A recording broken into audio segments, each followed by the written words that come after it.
Hello, everybody. Welcome to Mr. Stelios on Spurs. How you doing? Smash the like, subscribe, hit the notification bell. My goodness me, what a show we've got tonight. Stelegation Squad in the building. Choo-choo! All aboard. Thanks for being here, everyone. Love you all. Hope you're doing well. Hope your family's good. Hope your families, your friends of your families, everyone's doing well. All your people, all the people around you that you enjoy your life with. Hope everyone's good and Spurs isn't bogging you down. Thanks for being here as always, everyone. Appreciate you all. What can I say?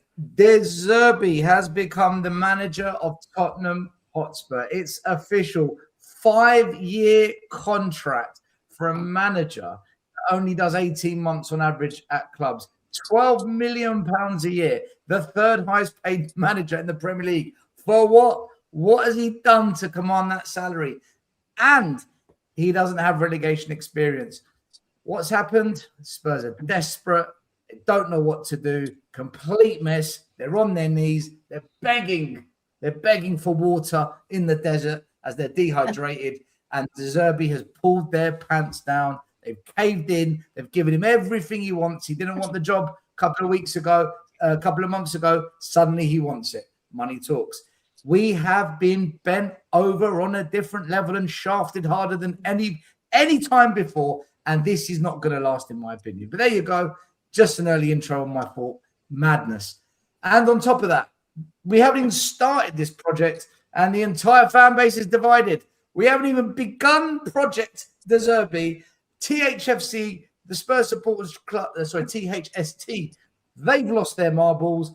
Women from the Lane, they've lost their marbles. Half the fan base online, they've lost their marbles. Some fans just don't care. They just want a manager. They've lost the plot as well. And people have already judged him before we've said it's carnage out there, people. This is nuts. Only Tottenham can do this. No football for 3 weeks. And we're in the media every single day. And it's only going to get more and more. Smash the like, subscribe, hit the notification bell. Thanks for being here. Okay, I'm out of breath. Hey, dear Rain. You all right? Yeah, not too bad, mate. Not too bad. Not too bad at all. It's been an interesting day, isn't it? Another. I don't know what to say. I don't know what it feels like. It feels like bonkers decisions, right? I want to say another shit show from Spurs, but is it? It can't be. Appointing a new head coach has to be a good day, but then it is, because then you've got everything that's happening around it. You know, there's no good events at Tottenham Hotspur Football Club. It's always 10% good and 90% rubbish, or 60% good and 40% rubbish.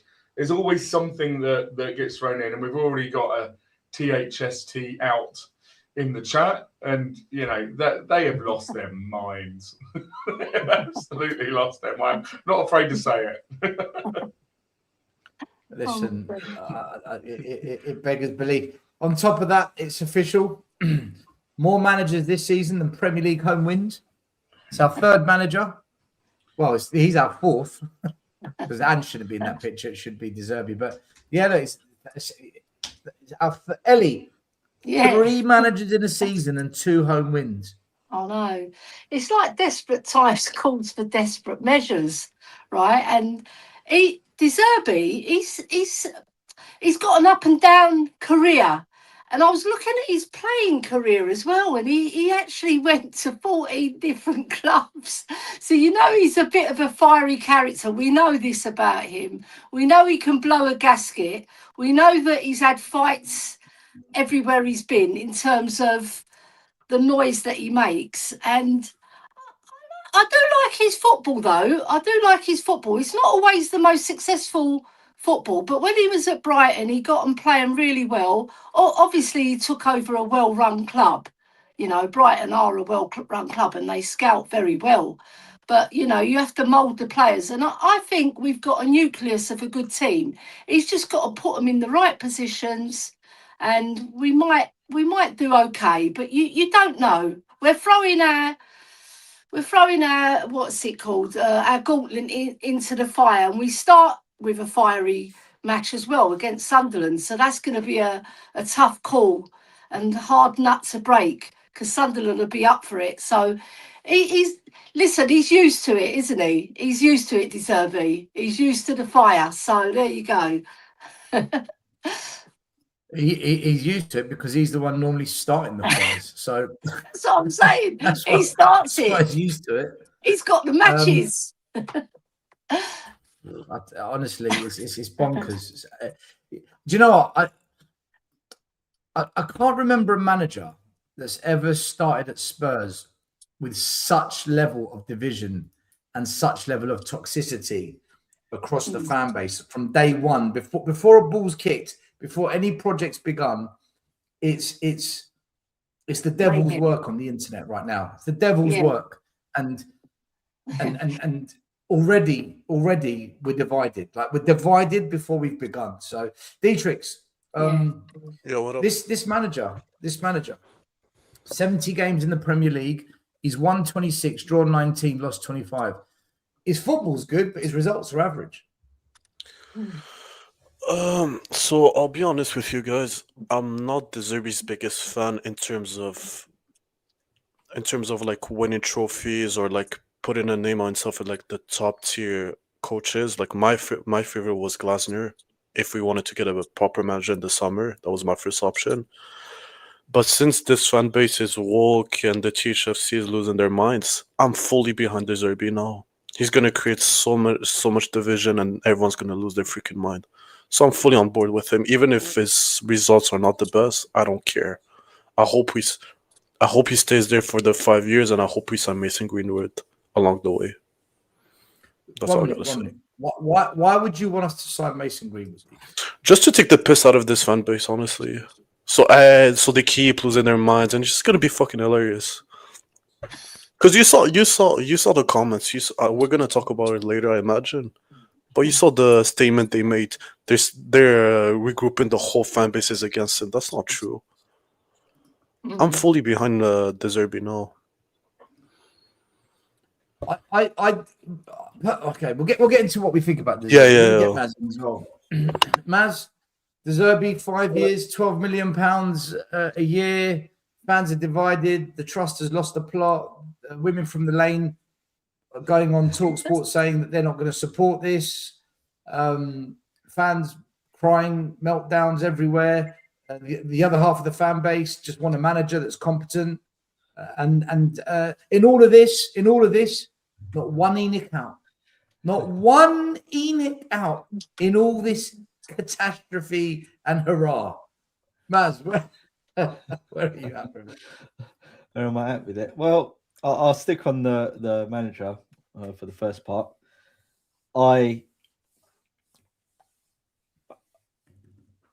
I think I like him as a manager. In the past, when we've discussed managers, I've always wanted a manager that was very strong in their own self-belief, so they can push back against the board and tell them how they should do things a lot more than our previous managers have been. So a Jose/Conte-esque type manager. Obviously, he hasn't got the same CV as those managers, so I'm not expecting him to bring us any glory as such. But I do like his football. I think his football is better than Andrew's. I didn't like Andrew's football. I didn't think it was very exciting at all, to be honest with you. So I'm looking forward to seeing what type of football we'll play under him, assuming that we stay in the division. I'm not sure whether he can save us. I was of the opinion that if we didn't beat Fulham and Crystal Palace, that we were going down, and I'm still of that belief. But if he galvanizes the team and we somehow do it, then fair play to him. If we go down, I don't think it's because of him that we're going down. I think the writing's on the wall on that front. I'm going to praise actually Tottenham. I think that if there isn't this relegation clause, I actually think that's a very smart move, because it shows the existing players, if they have down tools, that regardless of whether we got up or down, that he's here to stay. And I also think that gives him leverage to beat down the players that he needs to beat down and get the job done. I also think as well that we know who our manager is going to be next season if he doesn't, throw a wobbly when we're in the Championship and he stays there. You never know with Zerbi. So from that point of view, I think well done, Tottenham from that point of view. However, what I will say is, why didn't you get him when you sacked Frank? Why didn't you roll out the red carpet, throw all the money in the world at him then, and give us an actual proper chance of staying up? Why go into Paratici's dustbin and pick out Igor Tudor as a replacement? I mean, obviously, so I think that's nuts. Now, I don't really want to talk about the political side again. I'm sort of with Dietrich's up to the point. I don't know about potentially getting in Greenwood, but I think that if the various factions within the Tottenham Hotspur fan base don't like it, good. Don't go to the stadium. Don't support the club. We can replace you with better fans that will actually protest against the ownership. That's the way I feel about it. You well said, lads. Well said. So, do you know what? Let's I want to get everyone's thoughts on De Zerbi. I'll go first in terms of what we think of him actually being the manager. Personally, I don't care. I just don't care because Enix aren't going to back anyone. I just want them gone. But he's here. Is he the manager to keep us up? I genuinely don't know. He knows the Premier League, but he doesn't know these players and what we're like. He knows what the opposition's like, but he's never been in a relegation battle. So there's a lot of unknowns. There's a lot of, I guess, positives maybe. As for a 5-year contract, I mean, we're out of our fucking minds. He's not going to be here for 5 years. As soon as they don't give him what he doesn't want, he's going to blow it up. People that think, oh, they're not stupid, they're going to back him. Then who have they ever backed?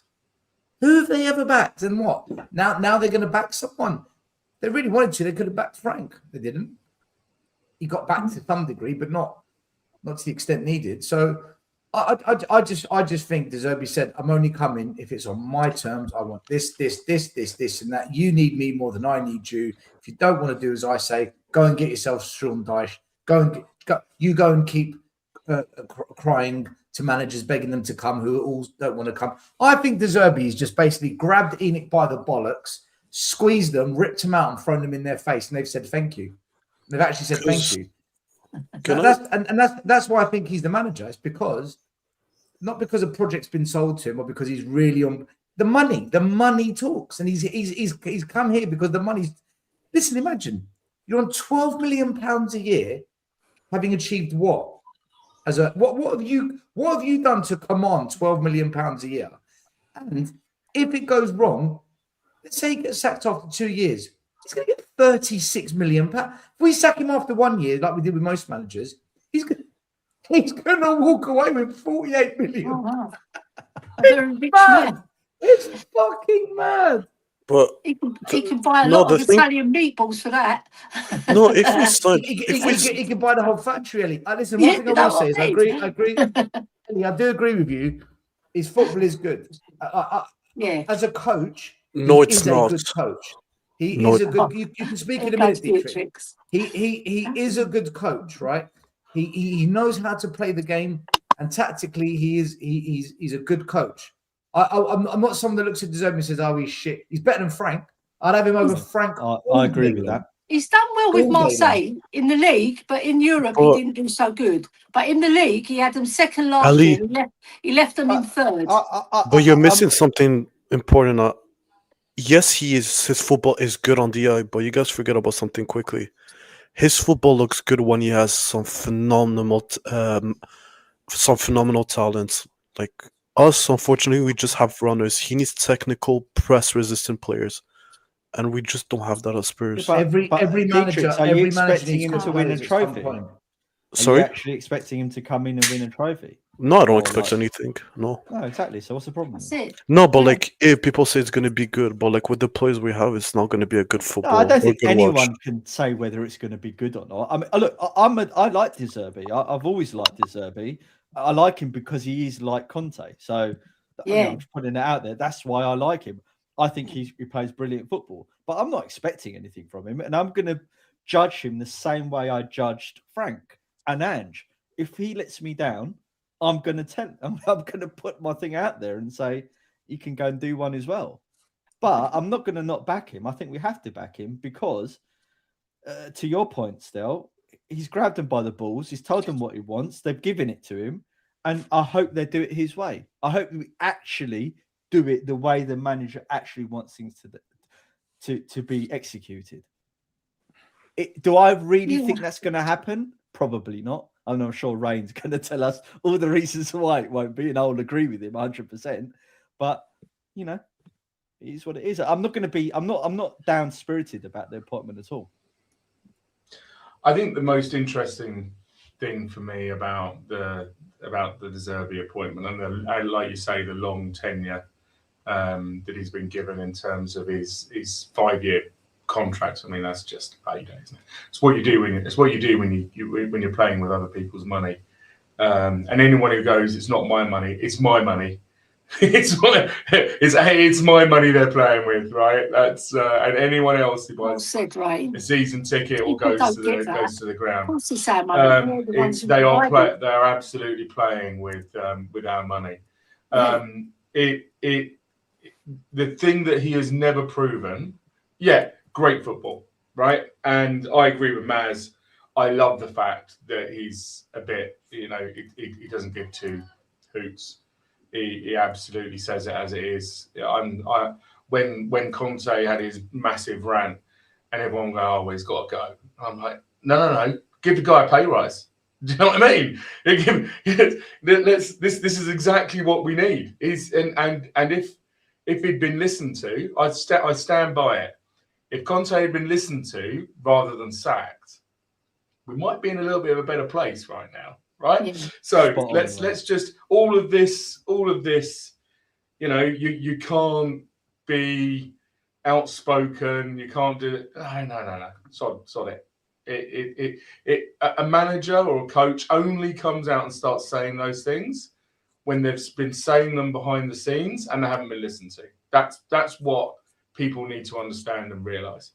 The thing with Zerbi, and this is in contrast to Frank. Right? The thing with Zerbi is he's never stayed around at a club long enough to build a legacy. So whereas Frank clearly built up Brentford, whatever you want to say about Brentford, he built them up to be a relatively stable Premier League club. Yeah. And that is a skill in and of itself. Not Frank Clubber, just saying. Frank had that giving him props in his CV, right? Zerbi has never done that. So I would love nothing more than for us to get a manager, not a coach, and he's been announced as coach.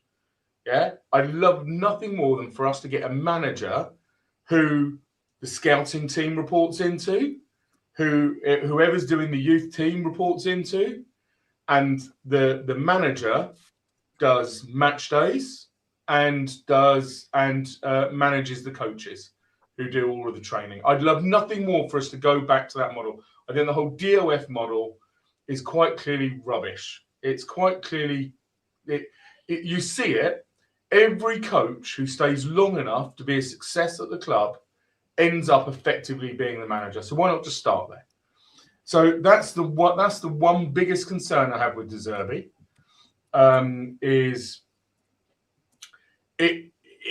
He's got no pedigree of actually building anything at a football club. He comes in, bish bash bosh, and off he goes. So we're just giving him a payday. If he keeps us up, I'm all for it. I'm not in Stelegation. I'm not in the Stelegation Squad. If he keeps us up, all great. If he spreads around a few home truths like Igor Tudor started to do, that's all great. And Conte was doing, that's great. I don't care, but I don't see him as a long-term person at our club. Yeah. I'm just going to say as well, Rain, I absolutely agree with you. I think a brilliant point is what you said about the director of football. And when you have good managers, that role becomes absolutely redundant. So it does beg the question, what is the point of having a director of football when you've got a really good manager? I mean, look at Alex Ferguson, Klopp, Guardiola. Yeah. I mean, do they really need directors of football? I don't think so. You know what I mean? They're a force in their own right. So, yeah, great point.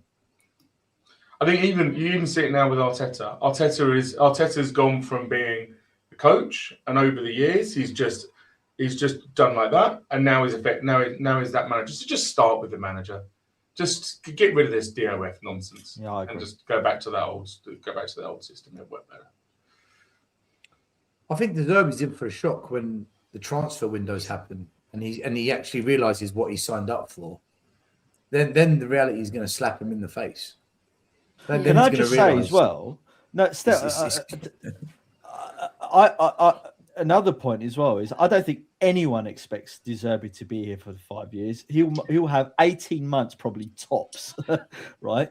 And if we do go down, I'll guarantee you at some point in that season when you're in the Championship, he's going to go absolutely bananas and blow everything up. I can't see him bringing us back up and then staying to go into like a second and a bit year at all. Mate, no. I think if in his first 2-3 games we get a really bad result, like heavy, I can see him losing his shit off the back of a real pounding. Perfect. Because he's. I mean, is he, guys? Is he, well, honestly, I'm actually really excited. I can't wait for it to happen. It's like content part two with a different person. We just want to see what words he's going to choose. Maz just wants another 10-minute rant about the club. Dice club, they don't like. I'd like nothing more than for him to I'd like nothing more than for De Zerbi to go off on one, and then for him not to lose his job, to stay in his job. I'd like absolutely love it. Exactly. I'd love him to do part of it in Italian as well, because Italian sounds sexy. It really does. Of course, that's why we've got Ellie on the show to tell us about the sexual aspects of. Plus, nobody will understand him. Ellie, can I let's get out of the way, right? Is De Zerbi handsome, Ellie? Yes or no? Not my cup of tea. Don't lie, Ellie. No, he's not. Honestly, don't lie. No, I'm not lying. He's not my cup of tea. To be fair, she's not shy. I would say if I fancied him. Don't you worry. I'd say. Let's get Ryan in. Long time, Ryan. How you doing? I mean, you've not really been going to as many games as you normally do this year. You've he's clever. Taken a back seat. Yeah, literally after Bilbao, and obviously you look happier as well because of it. Yeah, he's glowing. You look happier. He's got good skin. It's amazing not working. Sorry, not going to games. It's amazing just putting in the effort. And look, we're going to have a year out of Europe. So Maz was talking about the summer, and the summer window. It's going to be, I think, a lot more outgoings. And I was listening on the way back before I let you know I was jumping on. I was listening to another stream, and it was brought up, I think Ash said it, about how we don't need to wait for summer for De Zerbi to learn about these players. He's got 7 games to know about them, or which ones he wants to keep and which ones he wants to let go, because we don't need a massive squad next summer. We probably need about 17 to 20 first teamers, and then 4 or 5 younger players like the likes of Mikey Moore. We've got Vuskovic coming through, or coming back. So we don't need a massive, massive squad, because we're going to be in 3 comps, and let's be real, probably by August, September, it will just be the cup and the league. So he'll have a week Every single, he'll have 6-7 days with them on the training ground throughout the season. It's just whether the players can, will they, because they've gone from, a lot of them have gone from Conte running them into the ground to Ange, with the passing, and then Frank not doing anything. We're back to running them into the ground, because that's what De Zerbi's training is like. He will run them like dogs. And that's probably what they need at the moment, because even Tudor had been doing bleep tests when he first came in because they were that unfit. I'm delighted with the appointment. Football point of view, for purely football-wise, I'm happy with it. I won't get into any of the other details about it unless you want to open up about it. But for a pure football point of view, he's the best manager we could get at this moment in time. Do you think we're mad though to give him 5-year contract and the money? I mean, at the end of the day, it's not our money. It's not my money. But do you think we're mad because that is money that's not going to go towards transfers? There's no way they're going to just suddenly say there's 12 million a year. It's stupid money to give to a manager that doesn't last 2 seasons. Look, he's not a manager that's known for a project. However, he is a young manager in football terms. I think he's 47, to isn't put he? his mind to it. He's not the oldest of managers, I don't believe. And if he is, well, then he's looking good for his age. He's 46. He's 47 in June.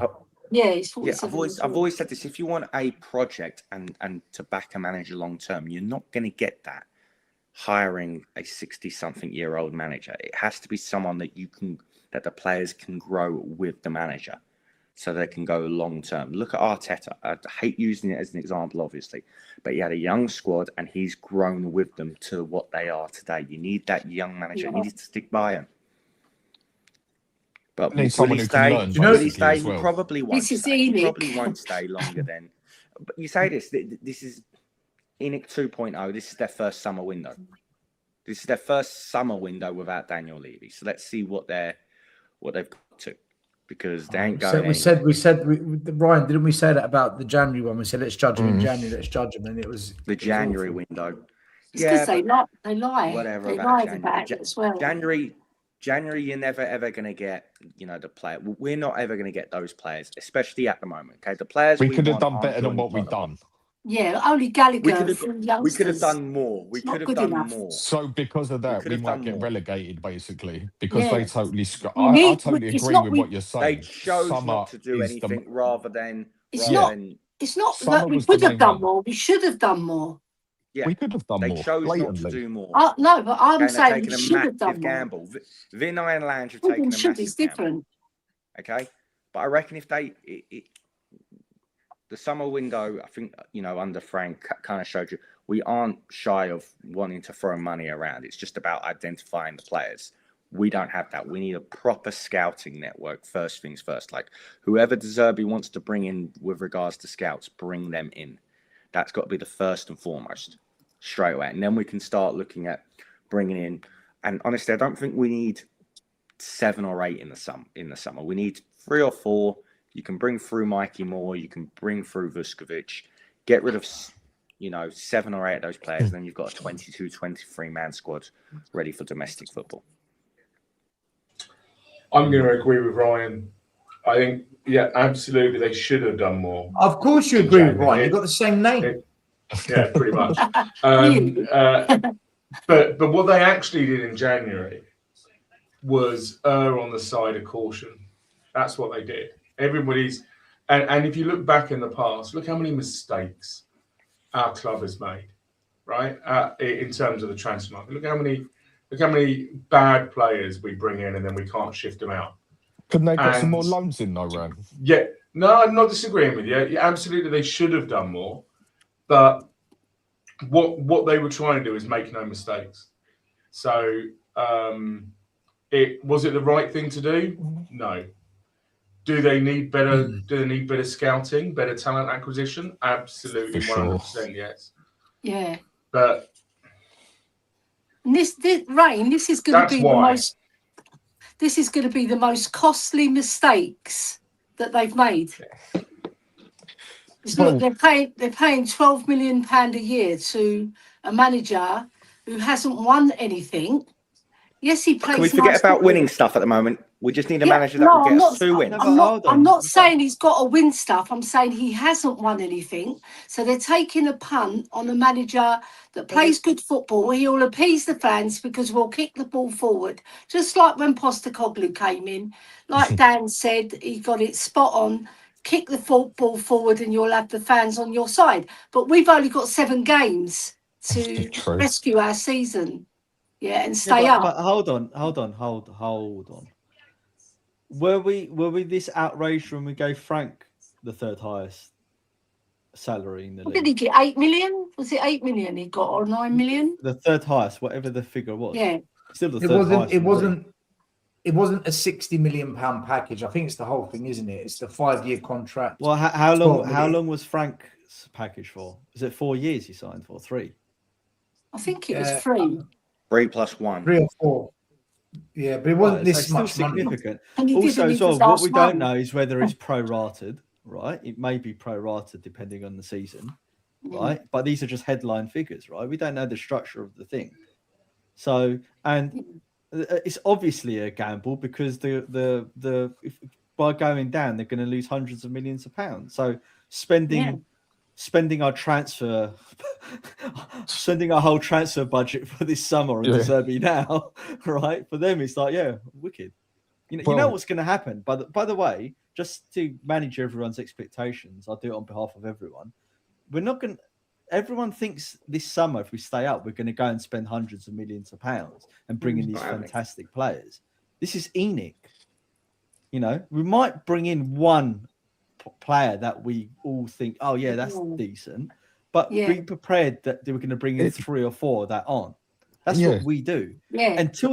Unless this changes, we just be prepared. We're going to repeat the cycle for another. I just don't think. I think this summer is mainly about just clearing out the deadwood. We saw it with Brennan Johnson in January. I generally think if we get close to any kind of figures that we want, we will just accept just to clear the deadwood. Like they're going to do. Toro go for 35. You'll see Romero go for 40, 45. They're going to have to do that because we need to balance the books because they're making losses. But also because our squad is, because of all the injuries. I mean, we've had so many injuries, but our squad is actually quite big. We've just been levered with injuries. But you will see a lot of those players just be chucked away because we don't need them because we're not in 4 competitions. You're just burning money away for people that won't be playing. Another thing we need to do, I just said it on Sabba's one. I think a few of us are going to have to step off a high horse a bit and admit we are only Tottenham Hotspur. We are not this big, massive football club now on the football side. We are not going to go out and get quality players. We should not be expecting next season to finishing in top 4, top 5. Next season, I think I agree with what you're saying. We need to basically clear out a lot of players there and then start building that team properly with players that are reliable, consistent. And then if we finish next season 10th, we've made progress. And then go for the season after, start getting the better players and build it up from there, basically. We're going to have to basically start from the bottom and build up because we're not going to go out and buy 5 quality players. We never do. And plus, even if the only thing Spurs had to offer people was money, and we didn't even use that most of the time. And now we've got to the point where Spurs have nothing to offer any player of any decent caliber unless we treble his wages. And we're not going to do that. That is what we've just had to do. Players nowadays would much rather pick the project. I mean, we offered Semenyo double what Man City were offering. That's generally true. No, but Ryan, you gotta understand, like, me and Dan used to talk about it, like, almost every time. Players now are actually mercenaries, like Dan used to say. Yeah. It's all about money. Look at what's his name, Zerbi, getting 12 or almost 15 million a year. You have to be an idiot for saying no on a 5-year contract. Yeah. That is generational wealth. For the manager, honestly, for the manager, but even players like, okay, Semenyo is one of them. Yeah, it didn't work out. But if you go and do this with other players and offer them 100 to 200k a week, nobody's gonna say no. Even though our project is like going down the drain, it's never gonna stop. Just offer the money, you're gonna get the player. Money talks at the end of the day. You know what? I don't understand this, right? If he's coming just to get a couple of wins, then why give him a 5-year contract? You could have got away with 3 years, right? If he's coming for an actual project, then surely you bring in a manager that's proven to have done it, like someone like a Xavi Alonso or someone like a Glasner, who did brilliant at Frankfurt. What we've done is we've brought in someone that is vibes. Listen, I stick by what I said. I rate him as a coach. I do believe he's a good coach. But 5 years, you're kind of thinking there's got to be a trophy somewhere in there. There's got to be some glory. I believe for 5 years. For 5 years, that kind of a build, because we expected it with Poch after 5 years, although he wasn't backed. But if this guy's going to come and get backed, and we actually, because Lange made this big statement today about they've been after him. He was always their number one target. But we know Lange is a liar. We know Lange blows whichever way the wind blows. He does what Enoch tell him. He proved that after he said that stupid comment. We couldn't find anyone better for this squad. Like, just he's full of shit. But the reality is, if you're here for 5 years, you've got to have some pedigree about you, surely. I've always bashed this stick every time I talk about managers. I need someone that's got winning pedigree. Yeah. Like what Arteta, pedigree do you expect still for the next 3-4 years? I mean, basically, winning things shouldn't even be on Spurs' mind at the moment. It should be getting a team together that can handle the Premier League again and then go to. Dan, I'll give you an example. Dan, no, I'll answer that. Let's say in 2 years' time, we're back in the Europa Cup. Okay. Back in it. Is Zerbi going to win that or not? Yeah. I don't see why. I don't see why not. It's easier to win than the League Cup. He's got no credentials to. He's got no credentials to back that. But Ange hadn't won the Europa Cup either. He'd won other trophies. Yeah, but but that's what I'm saying. He had winning pedigree. Something. He had something. Even if it's people. Lesnar's won it. It's a fair point. Unai Emery's won it. Can we take into consideration the clubs he has managed? I mean, he took Brighton to a Europa League quarter-final and took Brighton to the FA Cup semi-final, lost to Man United on penalties and took Brighton to that's 6th. True. So he's another Poch. No, that's not proven because we don't know if we're going to offer him the money or not. It's a Look, completely different regime. That's what Poch did. Poch got to quarter-finals, semis. Under Levy. Levy's gone. We're yet to see a project under this ownership. I think you're jumping too far ahead. Poch got to 3 finals, actually. But Dan, hold on. The reason we're jumping ahead. Can Zerbi keep us up? Can Zerbi get us 2-3 wins? That is the first I've got no idea. We don't know. We don't know if he can. We don't know. No, we're all kind of. See, now that's a great question, because if you ask fans, will De Zerbi keep us up? I think every fan will say, we all don't know. Whereas when Tudor came in, some were like, oh, he's perfect for it. Others said, oh, what the fuck have we done here? What does he know? But with De Zerbi, pretty much every fan is saying, I don't know. It's not down to the manager. This is down to the players, basically. Even if you went and put Klopp or Pep Guardiola in there, it really doesn't matter to me, this part. So why hire a manager down now? To what the players. So why hire a manager now then, Dan? Why hire a manager now? Because they cornered themselves. They've put themselves in that situation where it's a no-win situation to an extent. If they wouldn't have done anything, the fan base would have turned on him. They have gone and done something. The fan base have still turned on them. Why didn't you do this earlier? Which is understandable. But it's going to be down to what the players want to do for the next 7 days. Hopefully, you also need a manager based on, you want that face on the touchline. Yeah. And then with that, it's now, forget about winning stuff. That's the last thing we should be looking at the moment. Next season, get us 10th. Next season, get us 7th. Apart from games, Dan. Apart from games. Apart from games. Well, we don't even seem to win them at the moment, so just getting a couple of them would be good as well, wouldn't it? But my point is, over the next 2 seasons, next season, forget about Tottenham winning things and we should be buying this and should be buying that. Yeah, we should have been doing it. But he's here for 5 years, Dan. You can't say that. Right. He's got a 5-year contract. So giving the next 3 years to actually get something built out of it, if the owners let him do it, But and that's then what I start said. looking at Dan, it.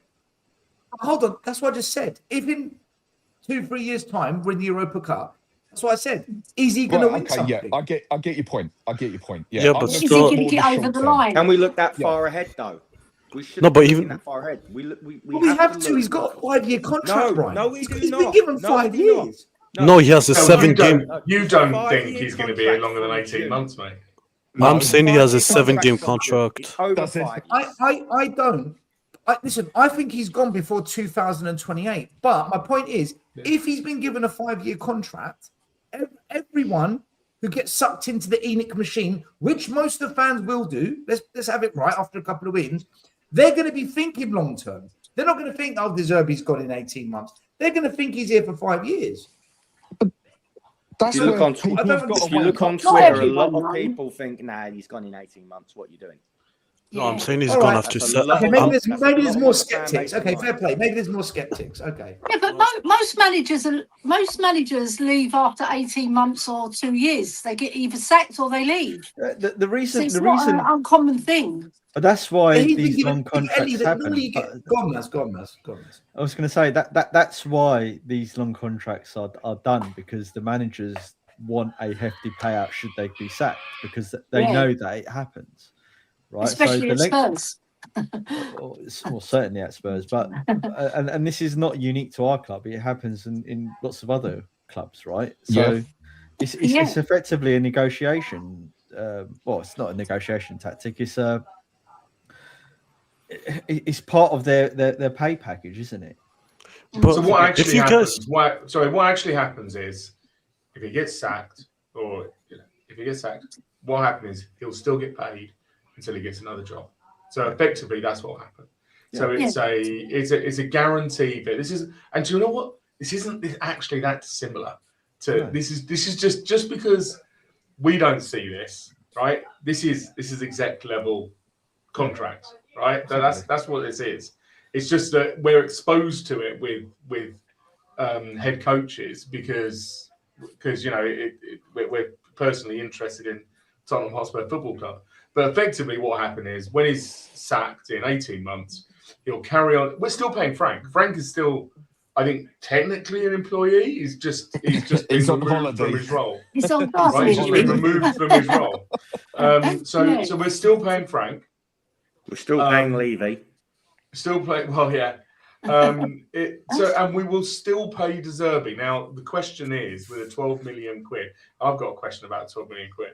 With the 12 million quid, are any other club going to come in and give him a job that he is going to want to go? Yeah, do you know what? I'll take the job and forego my current remuneration that I'm getting from Tottenham Hotspur. Well, and to add to your point, Ray, That's a fair point. We've seen managers that have these large severance packages, and they don't get a job for a couple of years because of those reasons. Now they can't publicly say I'm not getting a job because I'm still getting paid by my previous club, so they keep quiet for a couple of years, then they miraculously turn up again. I mean, How much was he on at Marseille? Because I think he thinks he's died and gone to heaven with this Of course contract. he has. He's died and gone to heaven, but he's going to soon find out that he's in hell. No, he's not, Ellie. Not at I all. reckon Yeah, he's not about money 2 wise, seven not million. money wise, Exactly. but when I he mean, doesn't get what he if you're there- wants, If you're there he's going to without blow a job, gasket. if you're there with, I don't think he will. I think he's going to keep his mouth shut more than he has done before, because basically you've got money more than he has done before. Not totally, not at all, but a bit more than he has done before. I think he's going to lay back a little bit. He's sitting there. He hasn't got a job. He's still got nice money, and he's just gone and got offered basically 60 million. Do you think he actually gives a monkeys whether we go down or stay up or whatever else when he's getting 60 mil out of It's this? professional pride as well. I think, I think he's going to keep it a bit more quiet than he usually would. Yeah, but Dan, that's not how it works, though. Dan, that's not how it works. When you First offer me of all, 60 million for over 5 years, it is for me. Yeah, but that's not how it works. Because what happens is it begins with the fans turning against you, and then the media jump on that. Oh, this is where the attention is. That's where we've got to create the stories, and then they ratchet up the heat. No, he will. He's Italian. Mate, he's Italian. I know that. I know how Italians work. He will tell them where to shove it. I know. And then you'll see what he's about, right? No, but So this when, one still, if we it's go more on a bad money, I run, think. if we go, Dan, he knows he's getting the money, but Mediterraneans are built different. Push I know, them. I'm half Italian. Yeah, right, yeah. So you know then. So you know. Yeah, you know, Once the Dave. media say, But what I just said still, when someone in the media says to him, "The Zerbi, you've just lost 3 games in a row. The fans are saying that you're not what they thought you were. Can you justify your £12 million a year salary for that?" When you say that to him, he's going to tell them that they're rubbish at their job and they shouldn't be where you're coming journalists. from. Then he's not going to sit there and do this. I'm not, We're in a bad run. Things I'm will not turn disputing around. that. I'm not disputing But that. that's I'm my just point. saying, I think He will blow a The gasket. point, but But the point It's I'm a ticking making time still bomb. is I think Of course he's he gonna is. Man. Yeah, of course he He's is. a But I fucking think he's liar. going to keep his mouth shut a bit more than he usually would. No, I'm not Why? saying They he's all gonna teach break, you mate. shit. They all break. They all. everybody It's does. true. I'm just saying, Conte I'm just came saying it in, to take he him was all longer. different, and he went back to his normal way. Conte came in, he changed. They all break, mate. So Just have is to find that Tottenham. point. Just have to find the point. I watched that Stellini thing, right? And Stellini was standing is there. Tottenham. He didn't do This is F all, Tottenham. Stellini, right? And he got a red card. And then they interviewed De Zerbi at the end of the match, and he goes, "This is an Italian thing." I was So like, can I ask a question of the panel? Can I ask a question of the panel quickly? Do you It's think usual. the head coach should be the highest paid person in the first team squad? Yes. Do you think No. do you think the players should be getting more than the head coach? No. No. Yes. I think the head coach should get more.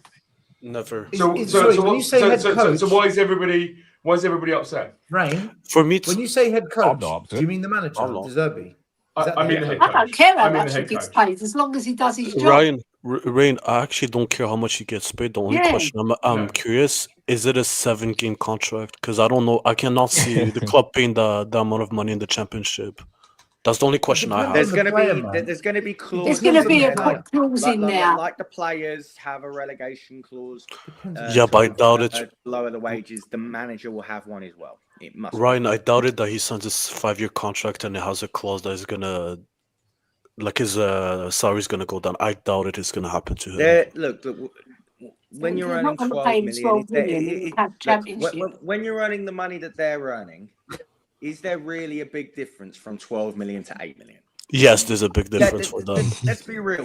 He's Italian, don't forget. No, right. Hold on, Ryan's right. Yeah. In the grand scheme of things, you're still buying a Ferrari if you've got 8 million or 12 million. Yeah. You're still living in a. You're still Yeah, living but in it's a four- mansion. No, but still, it's 4 million. It's 4 4 million, million. still 4 Yeah, million. but that Still 8 4 million, million.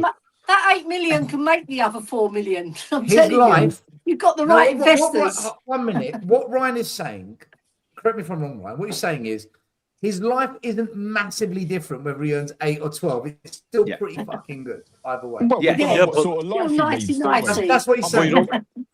Yeah, but That Levy 4 was million this. is his tax. You got to think, whatever he gets paid over here, if I'm right, I'm sure someone will correct me if I'm wrong. Tax. basically, Mediterraneans don't whatever pay you- tax, mate. Whatever Mediterraneans you don't pay pay, tax. whatever Uncle you get Stefano over did here, that one. you get half your pay basically when you're over a certain amount. So if he say It's getting true. paid 60 million, he's only going to see about 30 to 35 million of that. Is that correct? Mate, If he's lucky. Mediterraneans don't pay No, tax. the government ain't getting anything. People of Middle It Eastern depends descent, where he lives. Mediterraneans It don't pay depends where he tax. lives, doesn't it? That's what para-teachers. Depends where the money's going in. Yeah. They don't pay tax. So Why what do he's you going to think? do is go and move over to Switzerland and come over to Spurs every other day, sort of thing, so he can get taxed. So he don't get taxed. Either way, that 4 million is It's a lot of money, and that could basically be part of his tax sort of thing, because that 4 million is 4 million.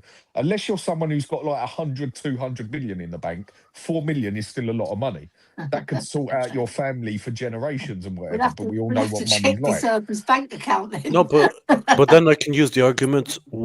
You're saying 4 million, no, 12 to 8 million is not a big difference. So why did Levy get a pay increase, and it doesn't change his lifestyle? People with wealth don't think like that, mate. He's Like, still we rich. think they do. Yeah, of But course. People that can command that sort of money don't think, oh, don't worry, 8 million's good. I'm not worried about the 12 million. They always want more money. Of Yeah, course. That's a they real want more, businessman, isn't it, but Maz? them not That's a real getting it or them businessman. losing it, it doesn't make a massive bit of difference No, in it their does. grand scheme. Trust me, I've got very good friends that It are does. multi-millionaires, and they Yeah, but they they're count living the every best penny life regardless. more than you think. A real me. Yeah, but businessman is greedy. one minute. You lot have missed Ryan's point. It's gone over your heads. What he's saying is, whether he's on 8 million or 12 million, his life is still fantastic either way. Yeah, it's still a really beautiful Yeah, life. but the He's point, still, It's a but beautiful he's still life. going No. for dinner. He's still going for dinner with people that earn 12 million. He's still going on holiday with people that earn more than You him. don't Right? think He's like still that, in though, the I'm sorry. circle. I disagree. I know they Look, don't think like that, but his life's not going to be any different. No, Yeah, but it that's is. not why the they point he do was it. making. But that's just not why they do it, right? No, I know this. These managers think they're the best and they deserve all the money in the world, and they chase it. They chase it like they do winning Obviously. football matches, right? So I don't think, my personal opinion, I'm not saying I'm right, but I've got experience of dealing with very wealthy people, and some of my friends are very, very wealthy. I'm just gutted that I'm not very wealthy, and I'm telling you, the way they think is Credit cards are good. yeah, the way they think is I'm going to try and get as much as I can, and they get annoyed when they don't reach their potential. They really do. That's They a real don't- businessman, isn't it? A Yeah. real businessman, a true good businessman, is greedy. The minute he stops being greedy is the minute he's not a true businessman anymore. A true businessman has deep pockets and he's greedy as anything and wants every penny they can get. That is a real businessman. Yeah, but football managers are not business people, are they? Of course, Yes, they are. Of They're doing course a they job. are. Not It's a really. job, They're Ellie. getting Yes, they paid to are. do a job. Well, They're not Ellie, running a what is that? business. They're a manager of a football club. Ali, do you realize Pep It's a job. Guardiola? Pep They're not business Guardiola. people. He's They're not Pep- running restaurants or corporations. Yes, they are. they? Yes, they are. A lot of Yeah, them if do, they buy actually. them, then they're Uh, businessmen. Did you Do you know know- that the no just a quickly that the Abu Dhabi Federation is like giving like so much money to Pep like so for his foundations and all his businesses. Of course, they're all businessmen. Like they care about the money they're making of football, and even outside of that. Anyone So- in a job should be bothered about what money they're getting. Because I know Yeah. one thing, when I was working doing one side and then I got offered a bit of money to basically do the same job, I dropped that one for the other one, basically. Okay, I'd rather go work on the door where there's more trouble than working inside where there's less trouble because I'm getting paid extra. Whether you want to call it a businessman or a job or whatever, if you want to get somewhere, you've got to want more. You've always got to end up greedy. I want more money. Not just settle with what you've got. I want more. I want better. That's I can get it on the point that you want to be worth that money. Yeah, so you want working or people to see you businessman- that you're actually worth it. Yeah, working or Guys, businessman, can whatever we- way you want to put it. Can we move it on, because he's got his money, right? He's got his Yeah. money. The club have He's a given it rich to him. man. He was rich he's- before he he's- came as well. He's loaded. Yeah. He's the biggest winner on the day, is De Yes. Zerbi. But I wanted to ask you something. I've been on many streams with many people that have told me, without a question of a doubt, they've heard it from inside the club, they've heard it from sources, that there is no doubt Poch is going to be the manager of Tottenham Hotspur. Now, I don't think this is possible with De Zerbi on a 5-year contract. So I agree. let's all go under the 99.9% chance that De Zerbi is going to be the manager this summer. I thought we signed Conor Gallagher for Poch. Can we talk about this? Because I was under the impression he was bought for Poch, and it's all part of the long-term planning. Can we all now agree that this was a panic signing, made no sense, and it wasn't for Poch because they've got De Zerbi? Where are we at with the Conor Gallagher signing? Sorry to bring it back to this, but it needs to be discussed, because No, for the it's a last fair 5 months, point. that's all I've been hearing. It's all It's I've a been fair hearing. point, but I think Gallagher is good enough to fit into. Well, if you look at us, we are a relegation fighting team. Gallagher is more than good enough to sit in the middle with Paulinho or Bentancur, and for whoever comes in to get us like 10th for the next 2 seasons, whatever, and build us from there. I think he was a good buy for what he is, but I don't think he was what we needed. 30 million for Gallagher, that is not a bad buy by anyone's business. Yeah. I mean, he could, bar the top 5 teams, he could basically get into any team in the Premier League, bar the top 5, I'd say. Or he'd But definitely he be was close bought for to the Poch. squad. the one or whether two he is or years that isn't, he's still going to work with whoever we get as manager, whether we play defensive or attacking. He's still going to work as a centre mid. So I He's think not it was a working good now. buy, but I agree. Go stick him on the right wing. It ain't going to work too well. But I don't think he was what we needed. I agree with that one. I don't think he was the player that we needed. I don't ever think. I'm surprised that you think. Well, I'm surprised that you. Thomas Frank didn't you play him right consume- wing, by the way. I'm surprised that you consume that propaganda still, because we know that Ange wanted Gallagher and the club was like after him for ages. Consumed during that it. I was on show Very with people drumming it down my Consumed it, you neck. lapped it up. Very true. No, I They just- never bought into it. Reeled you in.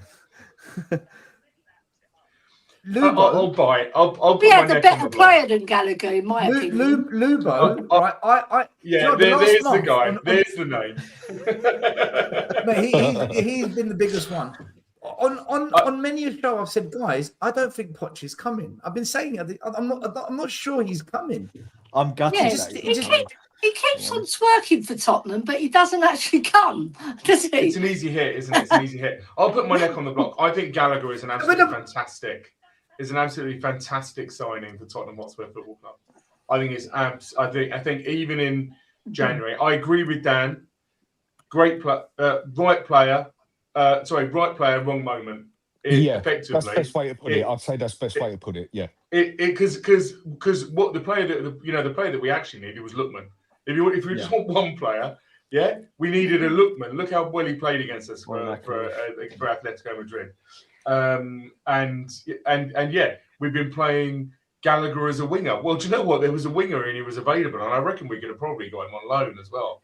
To that point, Dan.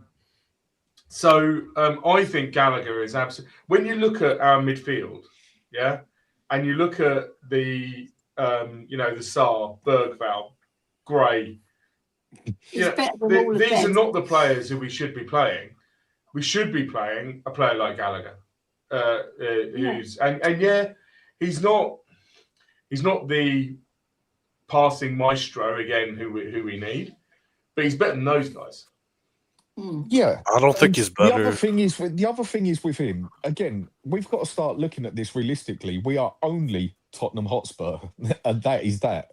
We're going to be lucky if we avoid relegation, and to have a player as good as Gallagher. Now, I don't think he's out and out quality, but I think he's a suitable, reliable player, basically, and good for the team. And I think he's one of those players that, when he settles down a little bit, I think he's one of those ones you're noticing more when he's not on the pitch than when he is on the pitch, because he's more one that'll do the running about and get the dirty work done with the odd moment you're noticing. So I think you're noticing more if he's off the pitch. And for the players that we're going to be able to get when it comes to summer, I don't think we'd have even been looking at a player of his standard. We've got to look for more players that are more suitable now for what we've got and what we're going to do. Look, I don't think Gallagher's been good at Spurs at all. I've been very critical of him. Right, I'm going to jump in. I'll catch up with you a bit later. Take care. That is Dan. Bon appetit. See you later, Dan. Look after yourself. See you, Dan. I don't think Gallagher's been good at Spurs, but I've always maintained that when you see what he did at Palace and Chelsea, I do think he's a good player. I don't think he's an outstanding player, but he's a good player. And I'm with Rain. We probably didn't need him over and above a Lookman or an Akalush or something along like that, a winger. So I absolutely agree with him on that. But I also think as well that Spurs knew that they needed bodies in, and for 35 million quid, I mean, let's be honest, there's not a lot of players of his quality out there for that sort of money currently. Now, is he going to listen? Is he going to be the player that he was at Crystal Palace and Chelsea? I've got no idea at Spurs. We've got this disease at Spurs when we buy these players that they end up being rubbish. So he's got it all to prove. However, I think under De Zerbi, he has got a try. Assuming we stay up, I think he will be one of the players that improves a lot under him. Whether or not he's going to be the player that we think he may be or could be for us, I don't know. I'll wait to see. But so far for me, he's not been good at Spurs. And maybe we'll see if Zerbi can change that. Waste of I think the most worrying thing about absolute waste of the most worrying thing about Conor Gallagher at Spurs fucking hell. is the guy's never missed a game in his whole career, and he comes to us and he misses a couple of games for a cold, and I think that says as much. And that says as much about our culture as anything else does. But still, so one sec, sorry, Ray. But still, why are you so negative? Like you know that. Well, when we've done shows, you know that I've absolutely panned Gallagher, but you can't say it's a waste of money with the shit show that we've been. Absolute waste of money. Did say it. I just did. He's a waste of money. But how can you say that when we've got Gray and Sarr? I said it when we signed him. I said it when we signed him. Yeah, no, but and I got pelters on the show that I was that's on. not my point. I'm saying knowing that we've got lesser players than him, Gray, Sarr, Just because we've got worse doesn't mean that he's not a waste of money. Well, how do you improve a squad? Incrementally by buying players, no? good players, actually good players. He's a good player. He's not good. No, he's not. What? So he was good at. No, okay, let me follow your logic. He was good at Crystal Palace. He was good at Chelsea. He was good at Atletico, and now he's not. He wasn't good at Atletico. He wasn't good at Atletico. Oh, when I watched him, he wasn't. He was benched for most of the season. He couldn't even get in. Yeah, because they've got brilliant players. It's they're the players we want. That's the players we want, the good ones. We ain't getting those players. We ain't getting those, are we? Yeah, right. So nothing special. With the Conor Gallagher's. Listen, it absolutely is. Conor Gallagher's the best thing we can get. You apart from Maz. So I don't know. He's an average football player. He's an average football player. In my opinion. I can hear you, Maz, but I can't hear Stel or Ray. Log out and log back in. Just log out and log back in. Log out and come back in. Yeah. I just think he's just okay. He's nothing special. He doesn't excite me. He doesn't do anything that I think a midfielder of like when I see a midfield when I want to watch a midfielder, I want to see he's technical, that he can get forward, he can affect a game. I don't see that since he's come with us, but I agree with you, Mads, that he was better at Palace and he was good at Chelsea, but I've never seen him as a class player.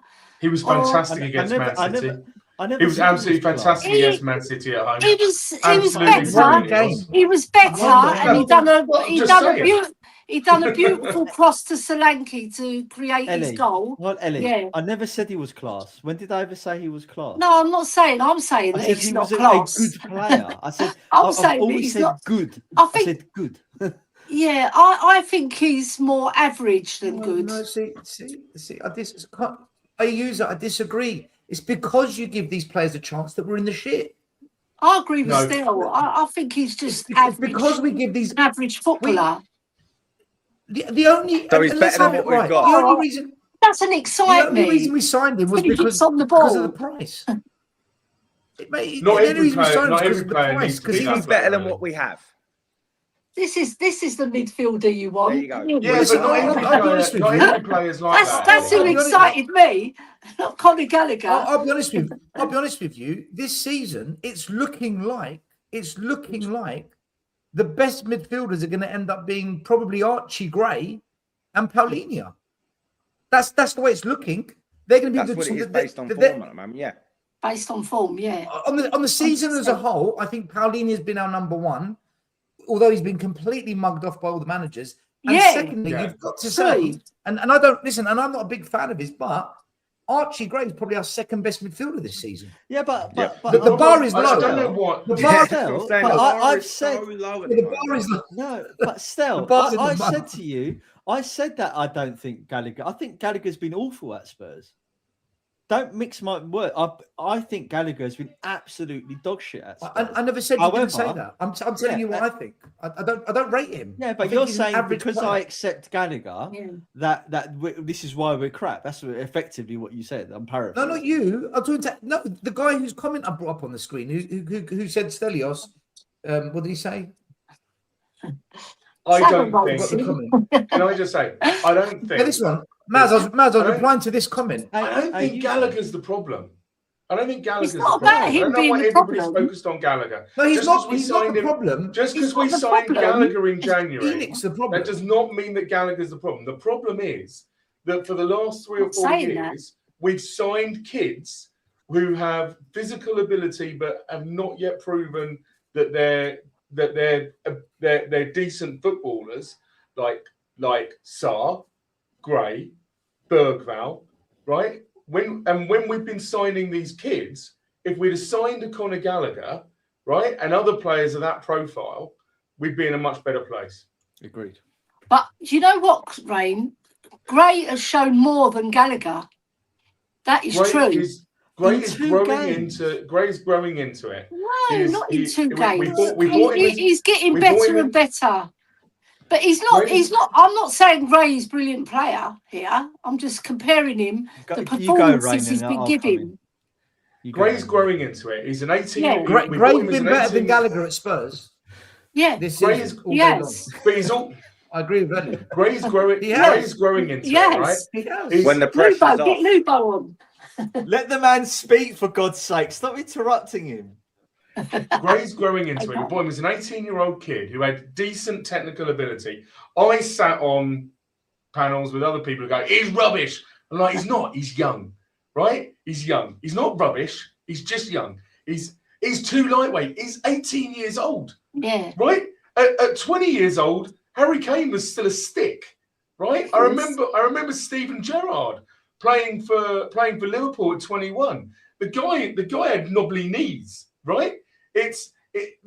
People forget that men grow into their bodies around 21, 22. They start to build up decent amount of mass around 21, 22. Roughly where, funnily enough, Xavi is right now, yeah.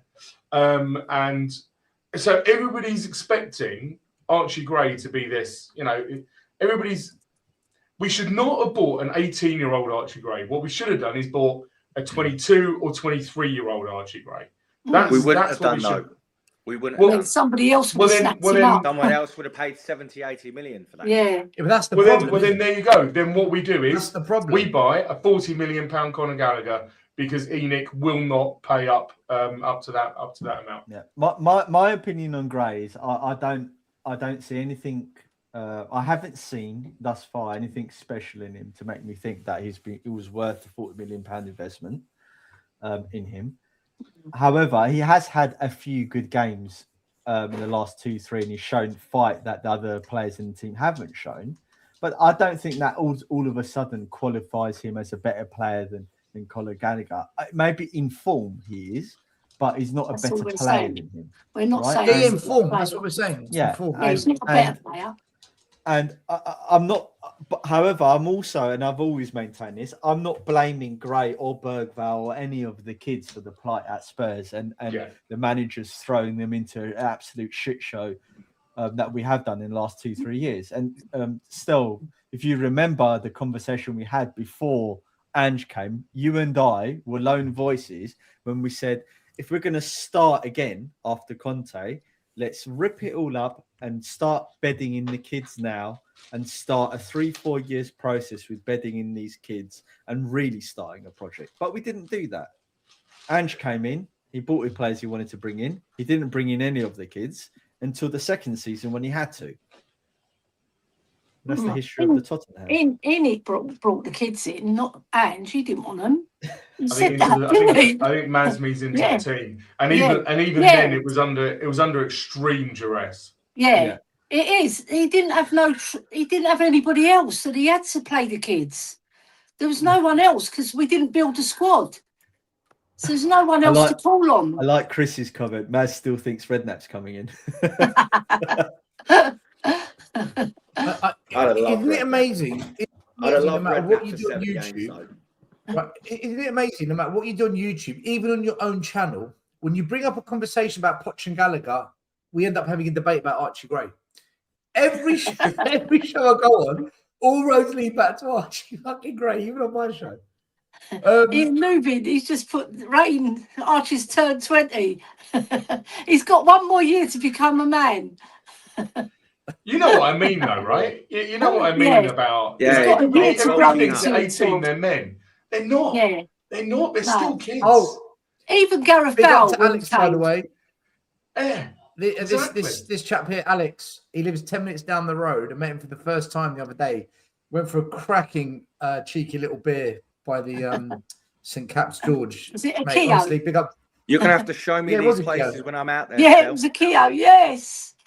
So I said to that guy Alex, Lubo's coming next week, so now we're going to arrange for him to meet Lubo. Then when Ryan Yeah. comes, you can meet Ryan. He wants to meet all the YouTubers one by one. So come to Paphos and come for. There we go.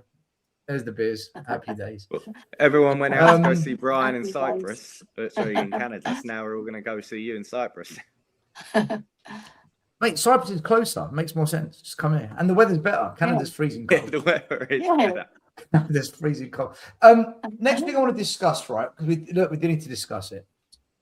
It literally has gone into complete meltdown status at Tottenham. We're at DEFCON 1 in terms of fan division.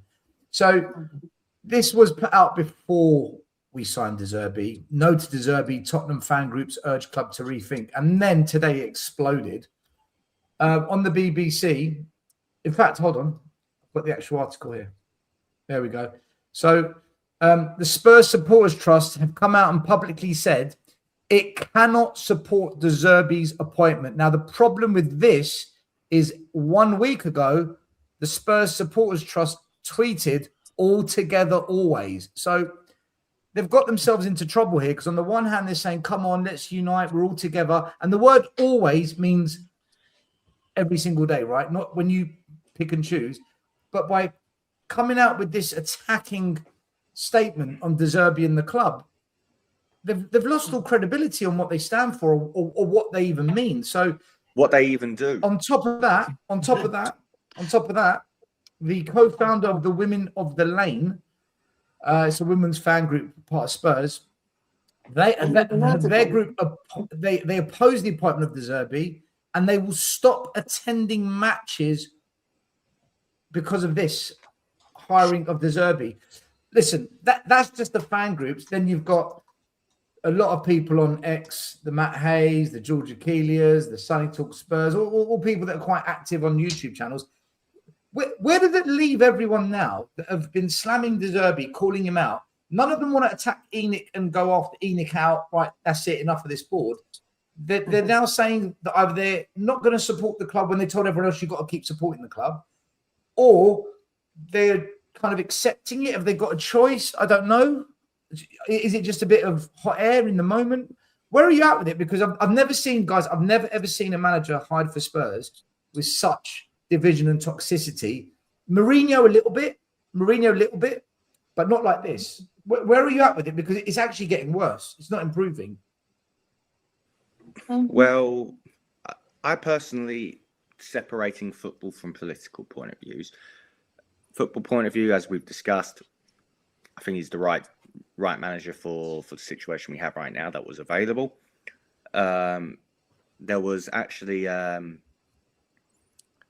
there was rumors that he was pro-Palestine, so a lot of the Jewish, pro-Israel were saying the same thing, but it came out that the pro-Palestine came from a fake account. So yeah, it was a fake account. I was about to say it was a fake account. Even I knew that was a fake account. But I'm on the basis, even if it was him and he's pro-Palestine, as long as he does the job on keeping us up and then rebuilding us, do what he does. As long as he does the business for Tottenham, as long as he does nothing illegal or put seriously bad, then I've got no issues with what they do. People weren't moaning this badly when doing drugs. They're saying what he said is really bad. Do you think what he said is really bad, or do you think it's? I've read the quotes. I've read the quotes, and the quotes aren't nearly as bad as the reaction. He's basically just said he's paid a heavy price for what he's done. He's here. We're trying to make it a clean slate and trying to move on with his football career. He has not said anything regarding the actual situation. He's not said that he's not defended him, but he's not attacked him. And it seems like a lot of that side are unhappy with the fact that he hasn't attacked Mason Greenwood, and that's what it seems, which I think is wrong. What you've done is done. It's never going to be in the past because he's not taken accountability for what he's done. Greenwood, that is. So they're like blaming everyone else in this situation, which is just wrong. Mason Greenwood done what he done. He should have been punished for it. I think we can all agree with what he did, allegedly. Sneak that in. But what Zerbi didn't do anything of that, and they're almost treating him like he did it, which I think is totally wrong. So what's my everyone else's tuppence, take on my this? tuppence, Especially on the trust reign, especially on the trust, because they've done absolutely. a complete 180 from where they were a week ago. Yeah, 100%. Yeah, 100%. As I've posted in our conversations, mate. I am a innocent until proven guilty absolutist, right? 100%. Amen. I've seen people destroyed by allegations that have never been proven, and allegations which people who knew those people never believed, right? And I've seen them destroyed by it, and they are weaponized. So I'm a fundamentalist when it comes to that principle. So I will never judge anybody until they've gone through that process. That's where I stand. Yeah. The second thing is, we're not even talking about the guy who is alleged to have done something. We're talking about a manager of a let's forget he's a football manager, right? And a lot of people in chat get very upset with me, like, oh, he's not a football, Rain's not talking football again. But this is a business, right? And this is employment, and it's just like you and me being employed. If you're manager, right, and you're an employee of an organization, and you have not been convicted of a crime, your manager is not allowed to discriminate against you. It's just facts. That's the way that our society works. And if somebody did, then you could take them to court. That's the way that it works. So Zerbi's done absolutely nothing wrong. And Zerbi, I also have, religious. Let he who is without sin cast the first freaking stone. How many of us are perfect individuals? That's what gets my goat. We're all fools. Well, okay, there's one in a million, and there he is. So that's what gets my goat. That everybody always pretends like they're perfect. In terms of the supporters, so I really, really think that this is wrong. What the Supporters Trust have done. I think it's wrong on a number of different levels, but mostly because it's not even the guy who they have a beef with. It's the manager of an employee who has not been convicted of a crime, and that manager is not allowed to discriminate against that person. That's right in our society, and the way that they pivoted, right? The way that they got everybody to pivot from Forest and Brighton are the most important games of this season, and therefore we need to protest.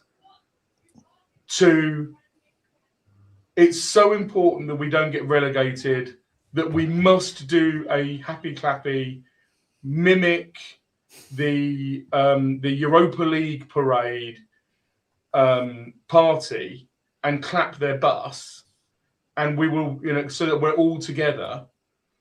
The way they got everybody to pivot to that, and now within 2 weeks, they're going, actually, we may not support any more of those. I think it's bang out of order. I think it's so immature. It's true. I think it really is. You have to have some principles, and you have to. If you don't maintain your principles, nobody believes that you've got them. Exactly. So the Tottenham Hotspur Supporters Trust have lost all credibility for me. Yeah. Yeah. Okay, can I just add one more thing onto that with regards to the Supporters Trust? Because I sent it to Stella. I'm sure all of you on Twitter know Paul O'Keefe. Yeah. who actually put quite a damning reply to that statement in the replies section, by basically saying, you know, what dialogue have you discussed with the fans or the members of the trusts? Because a lot of them that are in the comment section said, I'm part of the trust, I haven't been contacted about anything. And preference to trust isn't about your preference. You've forgotten the core point of your being, which is to actually dialogue between the fans and the board, not just put out your own statement. Exactly. Which is spot on. Like, you cannot just be taking fans' words for gospel and claiming it as your own, and claiming that the fans have said this, when none of us, I mean, all five of us, pretty much supported the appointment of De Zerbi at the moment, and quite a few online are supporting the appointment of De Zerbi. It's not unanimous that every single fan is against the appointment of De Zerbi, and if they are, a lot of it is to do with footballing matters rather than the Greenwood situation. A lot of them just don't believe that De Zerbi will keep us up because he's never been in a relegation battle situation. They don't agree with the 5-year contract, so it's a lot to do with football rather than the actual Mason Greenwood situation. They're just looking to do what they always do, which is try and get their first comeuppance out there and just make a statement on this and that to make them seem like the good guys and to try and get in the media. That's all they always do. They've never been, you know, that all they want to do is make themselves look good. That's all they've ever been. You know, I've just been sent a message by JP. He sent me a couple of screenshots from X where the Spurs supporters official account has put their statement on there. There's a link to it. All the replies, the comments are the fans are roasting. Mate, they've gone in hard. Yeah, they have. There's a lot. And it's well deserved. They deserve to have gone to get the negativity towards them. They deserve it. Yeah. They deserve it. Wholeheartedly agree with deserve it. Well done, Ryan. I wholeheartedly agree with Ryan and Rain on this. I think they've become an abhorrent group of people at THST. I don't think they've massively lost their way. They've almost become part of the establishment with Tottenham Hotspur. I don't feel that they represent the fans at all. I don't even feel they represent their membership at all. It proved what it proved to me. Stel was you know the show that you done with that gentleman on the Spurs 5. Roy's a good guy. Yeah, I'm not saying he's not a good guy. All I'm saying is that the fact that there's 12 people on the board and there's such varied I say varied points of view like that's a bad thing. Of course, having different points of view is not a bad thing, but their points of views, to be honest with you, I don't feel are representative of the way most of the fans think. And Maz, did you hear what I said to him? I did. I think you're too polite, if I'm honest. Listen, I know Roy. I know Roy. I helped him out with because he does a massive Facebook page called The History of Tottenham. Like he's a historian of Tottenham. Like he knows the history of Tottenham deeper than anyone else, about Parrots dying and the bad luck of getting relegated, linked to this pirate ship Parrot and all this. You know, he's deep. And I helped him with it, just getting views to his channel when Tottenham Way was big. But I did say to Roy, I said to him, tell your board, when it comes to managers, when it comes to ENIC, that stuff, you either go all in and back your chat or don't ever touch it. This 1 foot in, half-hearted, let's plead the crowd, you're going to get pummeled. You're bringing it on yourselves, and it doesn't work. Do you remember? That's why I said to him, and this is an example of it. This is exactly what I mean. Absolutely, 100%. They're trying to please a section of the fan base. One second, Rain. That's got to them. Still, do you remember what I said? I think it was a couple of years ago on Tottenham Away. We had a discussion about the trust and them not doing anything. And I said, if they're not willing to take action, then their words mean nothing. Right? And correct. Fast forward 2 years, it's exactly what you said. Yeah. Like you they're said, going half in, half Still. out, and now they have no credibility because they don't actually action anything. They don't do anything. They send Right, their and- emails. Yeah, and you By can't the be- way, 10 men ATB, we're not going in on Roy. I just said Roy's a good guy. I know Roy. Yeah. Right? We're going in on the I- trust. He is not the trust. He's not the trust. Yeah. The trust and Yeah. of the entire board, and it's and I know this because I know how they run. There's always one or two at the top yeah, exactly. that pretty much sway the Run whole direction. thing. Yeah, yeah. Yeah, yeah. Yeah, Right, it used to be Cat and Martin. Then it was the other Martin that stepped in, who then stepped down because he felt he couldn't do anything about the Enoch out, Levy out, which he wanted to be more part of, and the trust held him back from what he wanted to do. So now the new lot in, I mean, they're the worst of the lot so far. Roy doesn't run it. They haven't exercised the power that they have well, right? They've lost respect from the club as a result of that. They've lost respect from the fans, and therefore they're not really a trust of anything, because as you said earlier, they're meant to be the conduit, right, between us and the club, right? And what's happened over the last 6 years, that there has been no conduit, which is why we're all so divided, and there's no unity in our voice. Had the THST taken on board the sentiment of their membership and all of the groups, then I think there would be a more unified movement, maybe against Enoch, or maybe there wouldn't be. Maybe we'll be for Enoch. But the point is that process hasn't happened. That representation of everyone hasn't happened. The Spurs Supporters Trust membership is split on action. It's split. It's not fully supportive behind Enoch out, fully supportive behind boycotts and demonstrations. It's very split. But they don't release but what they don't do as a trust is if there is a voting process, why don't they make that public then? Exactly. And say our membership, is 60-40 or whatever. Yeah. Why can't it be a democratic process? Exactly. Yeah. But this was my argument. They're not inclusive. They're exclusive because you have to pay to be in the club. It's like you have to pay the to be a member. pollsters. It's like the pollsters. You have that to do pay all to be a member of the trust. It's like the So pollsters it's that not- do all of the polling for the political stuff, right? It all matters on how you frame the question as to what types of results you will get. If the trust are framing the questions, should we do something about Enoch in a flowery way, right? And they're giving them several different options, right? And they're leading people against not protesting, then how is that representative of what the membership really thinks? Because they're manipulating the choices of the fans away from a certain trade of thought. My impression, and this is my impression as a season ticket holder who is not a member of the trust, is that the trust used to have a conduit to the board and to Levy and whoever else within the club.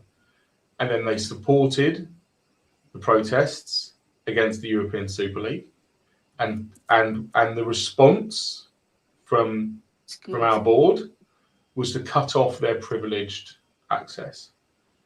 And that's my impression, right or wrong. And since then, they've been scared to because they've supported those protests, they've been scared to put their neck out for things that are generally, important to the fan base. So they did a campaign for Save Our Seniors that was completely innocuous. It won absolutely nothing. I remember. Nothing. I think for other clubs got concessions, ours got none.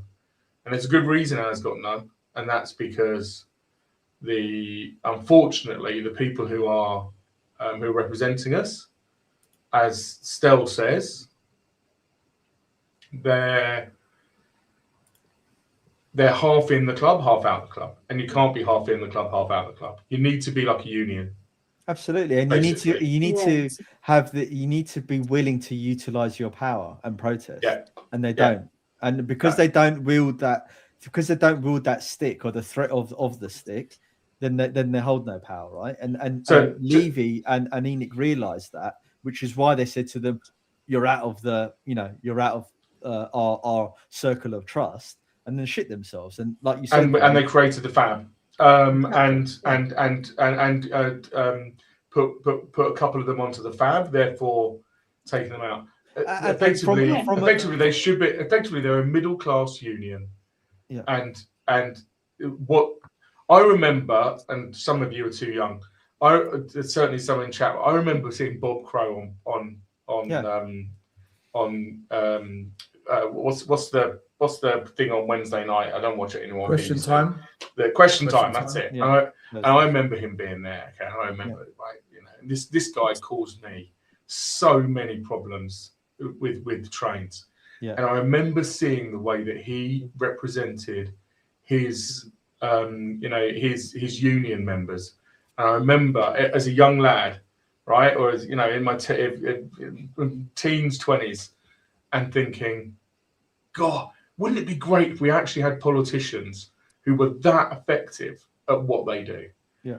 And I think we're in the same position with the trust. They should be an organisation which is almost like a union, and they don't operate like that. I think, Rain, just end on this because we talked quite a lot on it. I think that if they did effectively wield the influence that they potentially could have, that the club would have no other choice but to liaise with them, regardless of whether they wanted to or not. Right. So from a strategic point of view, in that time when Tottenham tried to freeze them out, that's exactly when they should have started protesting, causing maximum damage to Tottenham Hotspur in that moment, and they would have had to start talking to them. But that's all gone now, and as a result of that, I've got no time for them at all. And this is just another nail in the coffin for me. How many members of this trust got? Do you know? They've got members, roughly 20,000, and there's 11 on the board. Bloody hell. So the 11 are making the decision for the other 20,000. Well, the 20, I think a lot of it goes to votes, and a lot of it, they do ask the members, but like anything, if you're at the top, you can sway, a lot of those members might be your mates. And, let's say, for example, you've got 2 or 3 big, large groups that are members. So the LGBT, Lilywhites, the Women of the Lane group, THFC Flat. Let's say these subgroups are members, and you're friends with the leader of those subgroups. You can get, you can galvanize groups on your side, right? So yeah, true. It's like anything. It's like, Ellie, do you know what it is? And I said this to Roy, you do such a good job with the ticketing. I know people that have had massive issues with tickets. Graham's friend had cancer. He was diagnosed mid-season, and he didn't have long to live, and the club were charging him for the full year. They went to the trust. The trust had it out with the club. They got refunded half the year, right? That's the trust at work. That's what they should be doing on a regular basis. Things, When you go away from home, right? I've been to away games. The trust are there. They're involved in the safety of the away fan. See, this is what you want. When it comes to Enoch, Levy, Vinay, Charrington, the Lewis family, the managers, either you go all in, but then you can't listen to your members. You've got to listen to all the fans because this is different now, or don't touch it. Don't fucking touch it. What they do is they listen to their members and they think they're representing the fan base. That's where they go wrong. And then when they go in, they look like plonkers. Like this statement now, they're destroying their reputation, whatever they've got left in it. They're tearing themselves apart because you can't listen to the people that have signed up to you and you think that's the fan base. No. Most fans are not members of the trust. Most fans have not signed up to them. So This is where they get it wrong. And I've told them this. Ellie, I've told them this. I know. And then they get upset when they get horrible emails from fans. I'm like, yeah, but you bring it on. About the concessions as well. They didn't do really enough nasty work ones, with but- the concessions to.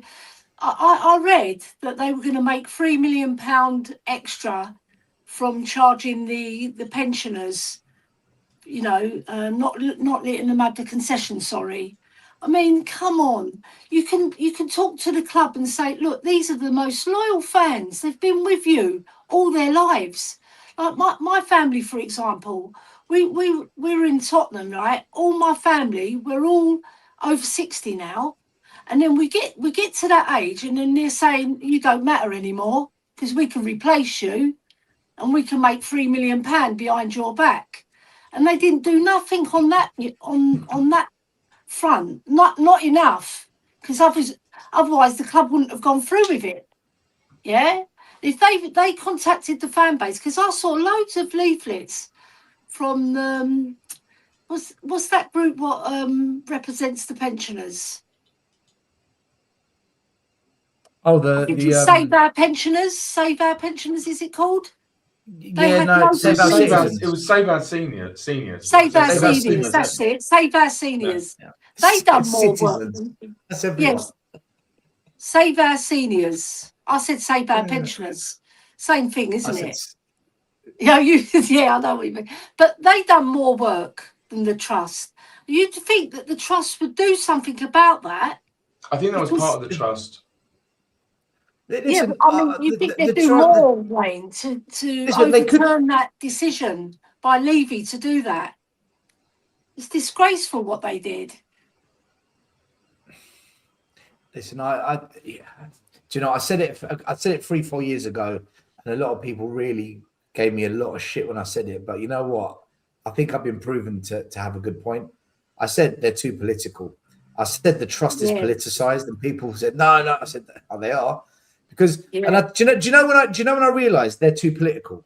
Do you know when I realized when we were doing the Enoch Out protest and we could barely get 50 people at them, we're standing there looking like absolute twats, getting laughed at, but we're still doing it. Yeah. And the trust refused to join us. They refused to participate in a protest against the ownership. But then 50 meters down the road, they set up a stand with purple and black balloons to protest against the ownership of Newcastle. What is going on here? Yes. Is this really happening? So Ryan, who's just on, we went over there and said, what's this? Oh, we're protesting against the owners of Newcastle because they represent a state and a country that has got bad morals and values. And I said, you won't protest against these bastards, what they've done to this club. But you're protesting about a club that doesn't give a shit about you. Is this really happening? And when I contacted you guys, you told me we don't protest. Well, clearly you do. Honestly, that's the day I realised you're politicised, because that protest of theirs, it was all for show. That was so that they could show their other friends in the industry, look at us. Moral compass. That's one thing. Get back to that. The Tottenham Trust, not Newcastle. It's true. You know, get back to your question as well about Zerbi. That day was ridiculous, by the way. That was a ridiculous day, I'll tell you. It's true, Stelios, you're right. But getting back to the question that you asked about Zerbi, they're discriminating against him. They're really discriminating against him by association. They said, oh, well, he didn't really criticise Mason Greenwood. He took him under his wing. What do you expect him? He's his manager. His manager is there to protect the boy, right? And he would have spoken to him as well. And also the president of Marseille, he asked his own mother, like I said on your last show, whether it was the right thing to bring in Mason Greenwood. And she said, yeah, it's okay. Because everybody has a chance to redeem themselves, right? His girlfriend is still with him. She's had another baby with him. And now they're pointing the finger at Zerbi like he's done the bloody crime, you know? And he wasn't even convicted of the crime. He wasn't. It was done in September and all the charges were dropped in February. So obviously that girl must have said something to her partner Mason Are Greenwood. you Ellie? Are you Orthodox? Are you Orthodox? Yeah, I'm Orthodox. Yeah. Right. So I'm I've been christened. I've been confirmed. Anyone in this country understands that that you can be redeemed from things you've done. The whole point of the way that our legal system works is that people can be redeemed and that people can learn from their mistakes. I think a lot of people are very upset with Mason Greenwood because he never got punished. And okay, fine, make of that what you will. But the whole point is, this is nothing to do with Zerbi. It's not Zerbi's fault. Yeah, exactly. It's nothing to do with Zerbi whatsoever. Zerbi literally, as the employer of an employee, said that happened in his past. I don't see that now. And I think what he was explicitly saying is, if I thought that he was that guy, if I thought that, I don't have people who do that working for me, and if I thought that he was that person now, he wouldn't be working for me. And that's, fine. But the point is, it's nothing to do with Zerbi. Yeah. Range, do you know what's bonkers, okay? and it's been an argument that's been circulating. Regardless of your views and opinions, right? I actually don't give a shit in this. People are against him, they're going to be against him. I remember when Mourinho came and I said, right, we got a winner. We've got a winner here. I wanted Poch to stay. I'm fucked off they didn't keep with Poch. But if we're going to go Mourinho, this guy should win us a trophy. So let's back it. Yeah. But the amount of hate he got from day one because he was at Chelsea and because they're not used to a winner. They're not used to someone that's got bollocks. The same thing happened, but this is on a different level. So I'm actually not bothered whether you're Zerbi in, Zerbi out. Pick whatever you want. It's an issue of fairness. But Maz, for me, the issue with this one is, if the argument is Zerbi by association said good things about someone who may have but hasn't been proven to commit crimes, then where was this energy for Vinay, who is the CEO of Tottenham, who had Thomas Partey, who is about to be convicted for rape, under his wing? Where's that association now? Because I don't blame Vinay for what Partey did, but he was happy to pay him a salary, happy to sign off on him being at Arsenal, happy for them to keep it all hush-hush. So where's the energy for that, the way I'm seeing it for Zerbi? So maybe, do you know what? Maybe he is being discriminated. And not just him, Arteta as well. Arteta as his manager. Yeah. Arteta's not at Tottenham, so we don't care. No, he's not. But the point is, but Vinay's at Spurs. He's in charge of the club. Yeah. Is that a fair point for me? Is that a fair point to make? Guys, is that a fair point to make? Absolutely. Absolutely. But the biggest point for me is the 180, is what you said right at the beginning, is the 180 from we're going to get, we're going to put our all into getting people to come out and clap that bus, just like it was the Europa League win, right? And something where we celebrated, and we're going to have a relegation parade, right? And the 180 within 2 weeks to together always. Ridiculous. And the 180. Do you know what? Say whatever you want about Greenwood. I don't care. Say whatever you want about Zerbi. I don't care. The thing that really sticks for me in their statement is they basically threaten the club, right? And none of us here really have any love lost for Enoch or the board or the people running our club. None. But zero. The way that they've threatened them because of Zerbi, and that's it's beyond the pale, and I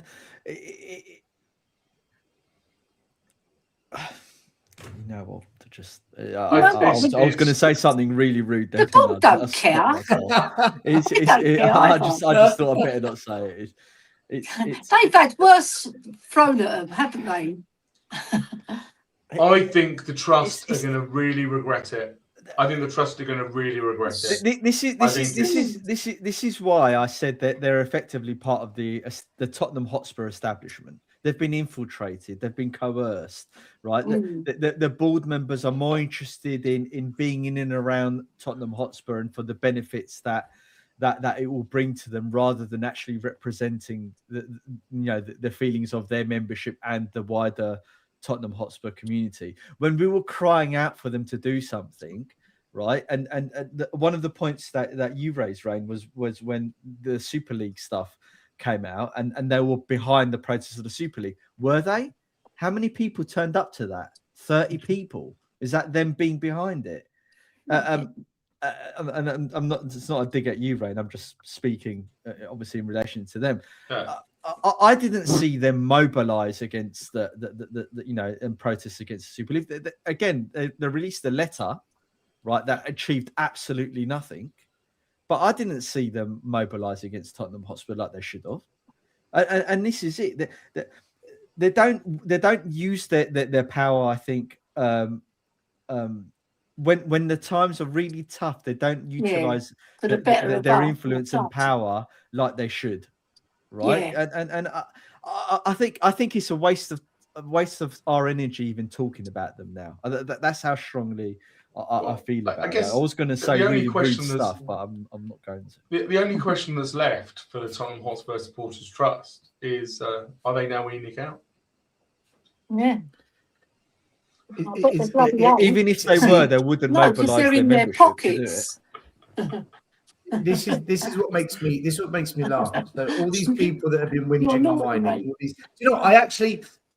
so Billy T, who he's one of the leaders of Change for Tottenham, he's been very, very vocal about the Zerbi, like very unaccepting of him, get him out, strong rhetoric. He's been part of the group of people that have been very, very active on this anti-De Zerbi sentiment. So I said to Billy T today, or was it yesterday, and we spoke privately afterwards as well.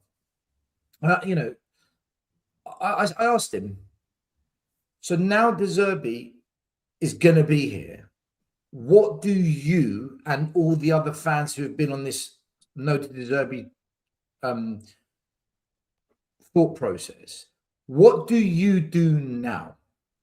What are you going to do now? So I genuinely wanted to know, where does that leave you guys? Because it was a really strong, like, no to De Zerbi. Do you remember a couple of years ago we had a no to Gattuso? Do you remember that no to Gattuso? Yeah. Right. Well, Gattuso never came, so in a sense they could fans that said no to Gattuso could claim victory. And I asked Billy T, and you know what? He didn't really answer the question. He asked me questions about things that I'd done, which is, look, I get it. Bit of back and forth. This isn't me attacking Billy T. I'm literally asking the question: what are you going to do? And I think he doesn't know what to do now, because they're stuck. Because either you've got to what could you possibly do? Either you forget what you've said and just let it go. Right? Well, nothing to see here. It never happened. They have forgotten what they've said. Well, you say that. Like the THSC. I'm getting really pissed off with it. Like the THSC done a fucking 180, right? Change for Tottenham have done a bloody 180 as well. Like the relegation parade. Oh, right. Instead of the it's like the both of them are flipped. And look who joined them. Who actually joined them? Who was filming everybody? Well, I don't have to say his name because everybody saw him. Now, listen, this isn't me attacking Billy T. I'm using it as an example because this is something that happened. I asked him the question: what do you and all these other groups, what do you do now? Because they all collaborated. They all, came together on this. What do you do now? It's a question. I'm interested. I want to know, what are you going to do now?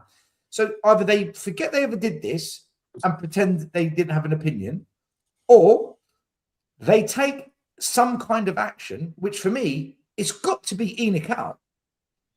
What else have you left with? It's got to be ENIC out, which most of them are not doing. You could say Billy T does because he has arranged protest, but the rest of these other groups, they haven't gone ENIC out. The Trust haven't said ENIC out. The women from the lane haven't said ENIC out. The Matt Hayes and all this lot, they're not going to protest. And so the only third option you've got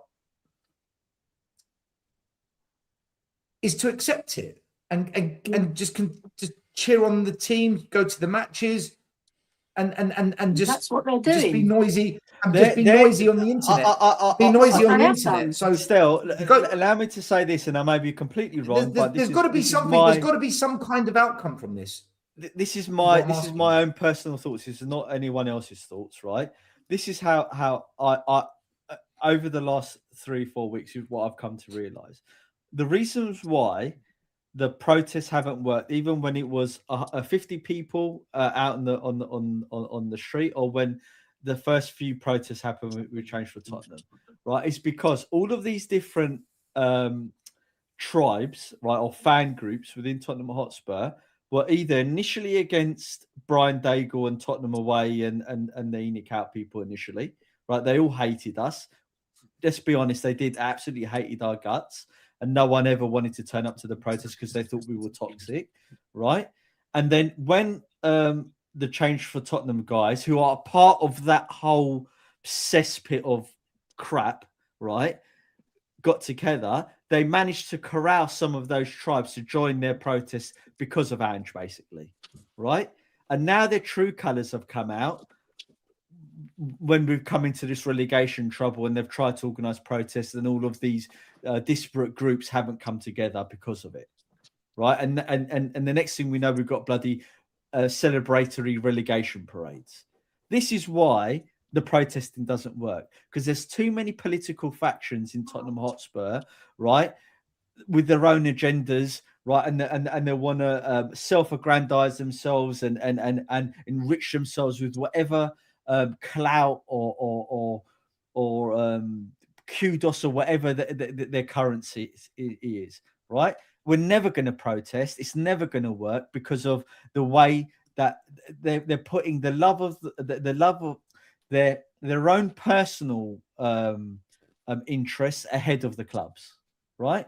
If all of them really love the club, right, they would all be ENIC out because of what ENIC have done to Tottenham Hotspur. That's my feelings on it. No, I agree. This is kind of what I was asking to Billy. Are you now, all of you?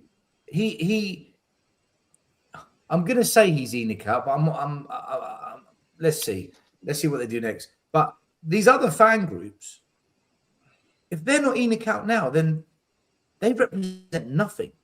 Their words are meaningless. Their words have no substance. I don't know. Ellie, Rain, what do you think of this?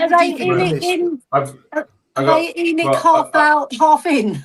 I got two things to say. So the first thing is that power corrupts. Power corrupts absolutely. And absolute power corrupts. Yeah, that's absolutely what's happened with these people. These people have got into a position of power, and they've lost sight of any kind of principles that maybe they had. I'm not saying Billy or just people in general. Whole thing. You see it all the time. Probably the people at the top of the Tottenham Hotspur Supporters Trust. Such good intentions, I bet you. But once people get there, they don't want to let go. I asked Billy on a show, are you ENIC out? This was when they were announcing that Forest and Brighton needed to be massive protests at the beginning of March. And I said to him, so we only had him for half an hour, and I said, and I can go and clip it and go and find it. Billy, does this now mean it's Change for Tottenham - ENIC out? And he said, yes, this now means it's Change for Tottenham - ENIC out. That's what Billy said. Right, that's not me paraphrasing. That's exactly what he said. So I was very, very disappointed that they then pivoted. Not just that Change for Tottenham cancelled the protests. I understood. I thought Connor did a very good job of explaining that. But I was particularly disappointed that just like the Supporters Trust have done here, and there's lots of people saying, you know, you're not representing us. I don't know why you're saying, you know, you shouldn't. You're not representing all of your members. The same with the change for Tottenham. I was very, very disappointed because they pivoted 180 and went from literally a 180 from saying that we should have the biggest protests ever to we should having we should be clapping the bus. And I was really disappointed with them. I've said it to their faces. I'll say it. I'll quite happily say it here.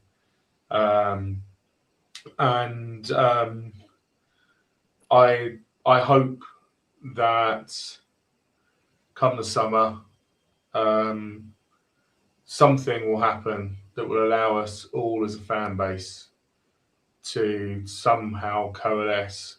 And actually, a question that I wanted to ask on a show the other night. Delegation, Rain. Stelegation. When I desperately wanted to ask a question the other night on a show. It was one of Sab's shows, and I never got to ask it.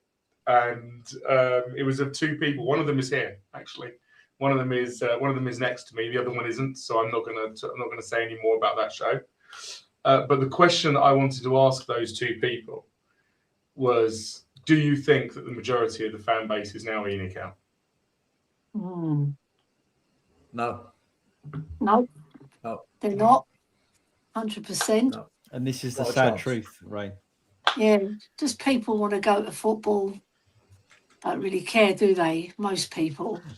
Do you know how I know? Rain, right, 1 second, Giselle. Rain, you know why I can categorically say it? Because when we, and again, we're repeating ourselves again, but when we've done Tottenham away about 5 years ago, every 2-3 months when a fiasco happens, we'll say, this is the point where the fan base is going to turn.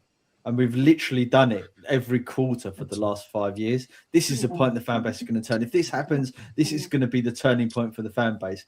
And when we're literally at relegations, death's door at relegation time, and the fan base still haven't mobilised. And I think the most hurtful thing that I've seen, the more I think about it, the more I think is the most hurtful thing I've ever seen. I think is that relegation parade, if I'm honest. It's like it encompassed everything that's wrong with Tottenham Hotspur. Yeah. Lack of ambition, lack of accountability, lack of responsibility. It's gone sheer the players on. Yeah. Lack of love for the club. For me, it's sad to see even our people that I would consider legends and people that really love the club, even some of those people have been consumed by the beast that is Tottenham Hotspur as well, in terms of their willingness to speak out about the club. And I don't take any joy in saying what I'm saying, but for me that was the saddest time, because it was almost like confirmation that the club has died. Like the fan base, the club is dead. The soul of the club is gone, because when you take it down to almost like first principles, what's the point? What's the point of Tottenham Hotspur? Well, the point of Tottenham Hotspur is for a group of individuals around, the area of Tottenham to get together and play football. Then it turned into, right, we're pretty good at this. Let's make it a professional thing and compete within the league. And then fast forward 140 odd years later, we're this professional, huge enterprise that does it for a living, and we're in elite sport. And we've forgotten why we're in this league. And the reason why you're in the league is to compete and win. Yeah. Now, you might never win. You might, always be perennial losers, that team that never wins anything and they're just happy to be within the division. But you never go out there thinking that you can't do better than the year before and improve and achieve something. You know this in your business, right? There's forever moving targets, right? You get set a budget, you get set a target, and that target forever goes up, regardless of whether it's achievable or not. And it gets to a point where you can't achieve it, or then they move you into a different division, or you have to leave the company, or whatever happens, right? No. At Spurs, the fans have gone into this, and the club have gone into this malaise of stagnation, a bit like the UK. We're like representative of what's happened to the UK at the moment. True. Right? We've forgotten our identity. We've forgotten what the great achievements are of the past. Yeah. Right? The fans no longer want to sign up for conscriptions and fight for the country anymore. Look, Matt, a lot of those fans haven't lived it, right? And do you know what I'm very sad about, right? Is when people come out and said, well, we finished second and we finished third twice and we finished fourth and we finished fifth. That is not a trophy. That's not ambition for me.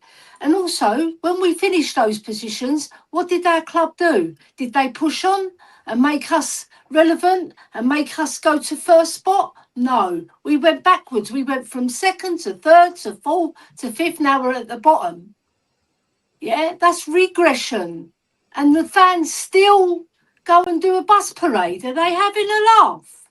Well, what I'm getting at is it's just the whole mentality and philosophy that the soul of the club has just disappeared. Yeah, it's been consumed by it's this standards. malaise, right?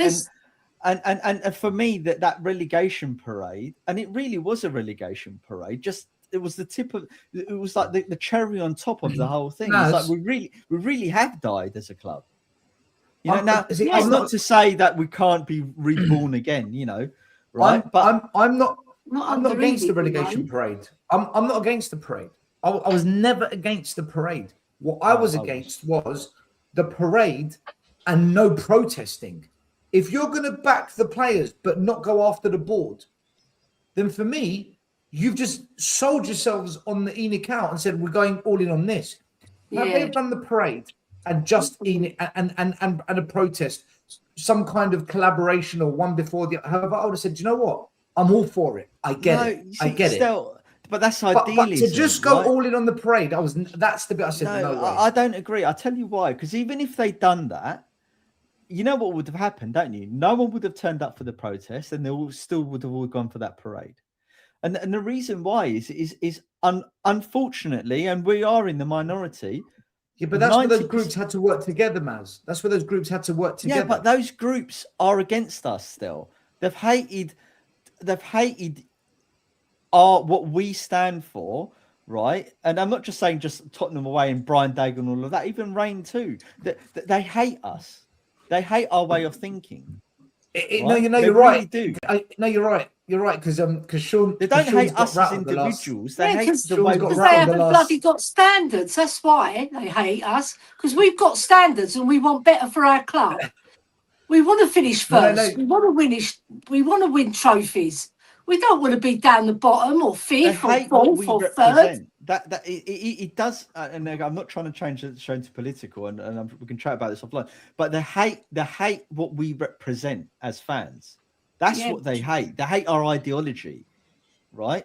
And that's why they'll never. I've realised they're never going to jump on board with what we are. They never will. We're that far gone. Anyway, I'm going to shut up now. Yeah, no. You're right. You're right because the last couple of weeks, Sean's got he's become very focused on my view, and my view is very much down the ENIC out route and blaming them for a lot and Lee. So I know they don't like this view. They don't. Some dislike it a lot more than others. Some despise it. They actually get to the point where they say, "You don't support Tottenham. You're not a Spurs fan," because they're the police of what a Spurs fan should look like. But the reality is, and we've maintained this all along, the reason we want ENIC out is for the greater good of the club, because of what they've done to it. Is what Eddie said. It's not up to standard. They've let us down. They've made millions. They've made off the back of us, and we've had nothing in return other than that Europa Cup. Even that, look what they did with that. Look what they did with that. We've gone from there to being 7 games away from being a championship side. So you know what it is? It's like the DEI movement, right? They're slowly evacuating merit-based hiring, right, and introducing DEI policies as a replacement for that. And when you start doing things like that, your company only goes one way, and which is what's Yes. happening in the world at the moment, or certainly in the West, right? It's a disaster. It's an absolute disaster. I want to know if the people who don't think that I've been to every change for Tottenham process, right? If that we should not be protesting, because protesting in itself is inherently bad, right, and negative. I would like to understand what those people think of people like the suffragettes, people in our long past in this country, who have protested against for civil rights, and in the US, for civil rights. Were those people bad? Because I tell you what, they were not the majority. They were a very, very small minority of the population, and they were treated very, very, very badly. Currently, Were those people fundamentally bad because they were negative against it? No, they're not seen that way. Why are they not seen that way? Because they affected positive change. That's right. Well said, Rain. Hear, hear, Grain. Hear, hear. That is the point of fighting against the hierarchy. If you feel there is wrongdoing, that is the whole point of it. But I don't know why our fans are like this. I've always said it. We are the most tolerant, accepting, mediocre, facilitating, low standard fan base out of all the big six. When you look at the big six, we are by far the least hungry for success than any of the other big six. But we've gone the hunger for it. furthest in our project. That's why, in terms of changing the football club from a football entity into an entertainment entity. No one's gone as far as Spurs. Financially. Yeah. We are the ultimate model. Yeah, We are the ultimate business and model. part of that turning us into like the ultimate franchise club is that they've effectively changed the fan into their own image. They've got rid of the fans that really that used to go, that really fought for the club, right? They've priced them out, right? That they've implemented all sorts of common political things that a lot of big corporations have done, that changed the fabric of the club. And that's it sounds horrible, and I don't take any pleasure in saying it, but that is the truth. If we're being really honest, that's what's happened at Spurs. Yeah. The thing is, we get called extremists, but we're not. We're not. If you can see what the problem is, and you actually try to do something about the problem, what does that make you? Surely that's not an extremist. That's someone that cares. Someone cares. cares. Someone that cares? Look, I showed you this book earlier. When has Enoch ever produced a player like him? Have they ever brought anybody forward? No, they haven't. Harry Kane. Unfortunately, but Harry Kane, he's a pretty good. Harry Kane couldn't lace Glenn Hoddle's boots. I'm telling you, he couldn't lace his boots. That would be a great show. He was a genius. All of itself. Let's show all of itself. Harry Kane is a goal scorer, right? He's a good footballer, but he's nothing on Glenn Hoddle. Nothing. I'll tell you what, Ellie. Maz. I do not fancy Maz's chances against you when you and he have a debate about that, because I'm not having that debate. Honestly, I actually look. I've got this George Best book here. Look what the players are doing. They're having a bath together. That's what they used to do in the olden days. Bath together for team unity. Yeah, George Best. I'm sure Zerbi will start getting them all into probably the greatest footballer with Glenn Hoddle, obviously. Start bringing back those Roman bars. You'll come back now. Yeah. Hey, imagine our welfare officer walking in on that. The fucking drama. By the way, Maz, you've put in the private chat. I'm not going to say it on stream, but I wouldn't be surprised if they called us far right. They did. Oh, they did. Yeah. When did you not? Do you remember we had? Yeah, they remember one of the. I was there. Yeah. Someone in the Enoch out protest said, "Let's change the colours of the club. We're not going to wear the club colours until Enoch's gone." Yeah. So we were And wearing Phil purple Keagle and with gold the scarves and scarves. stuff. Yeah. And someone came up with the slogan because it rhymed, purple and gold until we're sold. Then people started putting purple and gold circles in their bios in the chat. Mate, they said, Look they at started this, saying, right? Can you see what it says? It says No. to Ellie, hope everything's reading this book. I hope you enjoy reading this book. Billy Nick, 1974. Wow. It's fantastic. This book Amazing. is brilliant. This book is absolutely brilliant. Look, Bill Nicholson, that's what I call standards. He set the tempo. Steve Perriman on his podcast, he's fantastic. He said, Bill Nicholson set the tempo, set the standard for our club, right? We had to come early to training. You don't come 5 minutes before, right? And there's so many of our players, they're so ill-disciplined. Look what they've been doing. They would never get away with that. This is Ellie, do you know who standards at a remind me of? football club. Ellie, do you know who you remind me of? You know that Yeah. nutter that used to come to the protest, that Jewish guy that they called the Yeah. rabbi? Yeah. You're I'm probably... you're I the saw him Cypriot the other version. day. You're the Cypriot version. I'm the Cypriot. Do you know what it is? It's because I love our club, right? And I want us to get back to those standards so all the young fans can enjoy what I enjoyed when I was younger, watching fantastic footballers. So, Stel, are you worried that De Zerbi is going to derail Stelegation? I thought you were going to say, are you worried that Ellie's going to turn into a rabbi? No, I thought I'd steer us away from the Ellie is a nutter. No, I'm an orthodox I'm worried fan. that De But Zerbi I is do going to love derail our club. Stelegation. I'm passionate about our club, and I do raise my voice occasionally. No, I think. Well, yeah, and again that comes with the Greek side as well. Yeah, it does. It does No. absolutely. I want our club to be better. Yeah, that's all we want. Enoch out means better standards. It means not being second or third or fourth or fifth.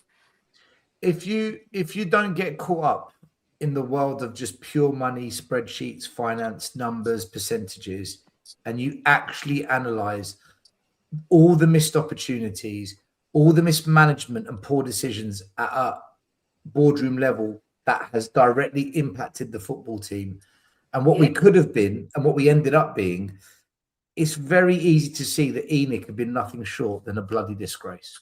They've been fucking diabolical. If you want to look at the numbers and the metrics and say, oh, but look at when we were in 20 years ago and look where we average finish now and look how much money more we can spend on play. If you want to go down that world, then yeah. But that's the business. You're purely focused on the business. If you then want to get into the argument of, oh, but without the business, you don't have the football, that's fine. Then look what we've done with the business that we've built. We've absolutely cocked it up in terms of what we built from a football perspective. And my argument has always been this with all these people that defend Enoch and Levy. If you can't compete with City and you can't compete with Chelsea, how have Arsenal and Liverpool done it?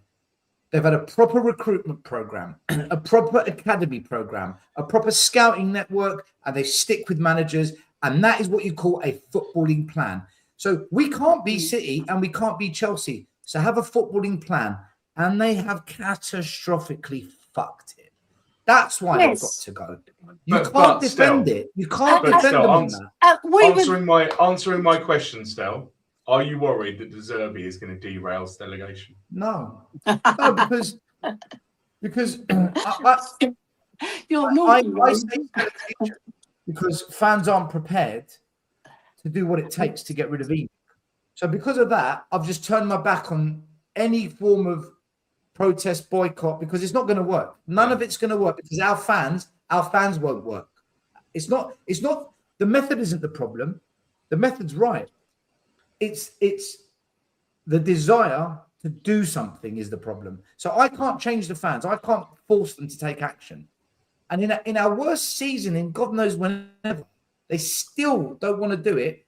I've just turned my back and said, you know what? Relegate the fucking club. Sink it, because that's the only way the fans are going to learn and Enoch are going to learn. It's the only lesson that will force change. And unfortunately, if it doesn't happen, Rain, then what will happen is Zerbi will be gone in 18 months. We'll waste probably £200 million on players for him. It'll be another shit show at some point, and then we'll be back here again, and I'll be saying, guys, remember when I said Stelegation? Do you get it now? And then people will start saying, yeah, we do get it. Rain, I was 5 years ahead of the curve with Enoch out. I'm going to be 5 years ahead on this one. We are going nowhere with these owners. We are going nowhere with these owners. The Zerbi 5-year project, it is a catastrophe waiting to fucking happen. Right, so We'll get some worrying. good moments. So, We'll get a bit of energy. Get a bit of vibes. I need to You'll sign get some off. vibes. Just one last thing. I hope Ellie, you didn't miss Norman Cohen in the chat hitting on you. But What's he now? He's saying you're far too young to remember Bill Nick and all that kind of stuff. Thanks a lot, guys. Speak soon. All right, Rain. Yeah, Rain. Well done, mate. I just want to add something still, that, Rain. right? Can I just add something quickly, right? Arsenal, right? We all take the piss out of Arsenal, right, for finishing second. But look what they've done, right? They've strengthened their squad, right, to the extent where they're on the verge of winning their first title since 2004. So they've gone 21 years without winning it, right? And you see Lee Gunner on his show, he absolutely goes in on Arsenal, doesn't he? He absolutely thinks we ain't got standards. It is too much, right? But he's passionate about it. Yeah, it is too much. I agree with you. But he's passionate that he wants standards for his club still, right? And we want that as well. We want standards brought back so that we can win things. I don't want to be seeing Arsenal winning the league. I don't want to be seeing Arsenal winning the Champions League if they go and win it. They've got a bloody good chance of winning that as well. And then we're down the bottom. And fans still don't protest. And they're happy to finish second, Ellie, third, fourth, or fifth. For you Ellie, having a laugh. You know what is a shame? And this is a real shame is you get managers like Joe who come in and give us good football and hope, right? And then we're lucky enough to then get another great manager in like Redknapp who managed to take us another step above. And I still to this day think he actually played the best football. And if they got more help, Maz, they would have pushed on. The football that he managed to get us playing. We had Bale and Modric, and brilliant. What amazing team, right? And what was phenomenal. And then we were lucky enough to get Poch again, and he took us on another level as well. Yeah. So that standard that we built up over that decade-long period, or just over a decade, all of a sudden the fans after that final just decided to just disappear, right? Yeah. They didn't want Jose and help him take us over the finish line, which I actually genuinely think he would have. Now, that finish line might have not been winning the title, but he would have won us a couple of cups, I'm sure of it, like 100%. He's done everywhere he's gone. He did it at Manchester United, Roma. Yeah, right, exactly. Right. And then we got a real, up-to-date elite manager who was still in his prime, and they still didn't back him. I know.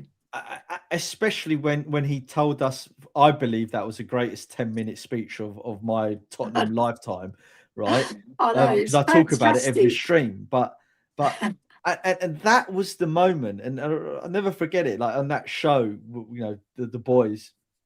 That was his Enoch Out speech. That effectively was we should have recruited him. Iggy, JP, Maury, Lee, Stel, when we were on the show discussing it, saying this is the moment that this is the wake up call we've been waiting for, and they've still never done it. And now but putting aside what's happened since then, why aren't the fans fighting for that standard?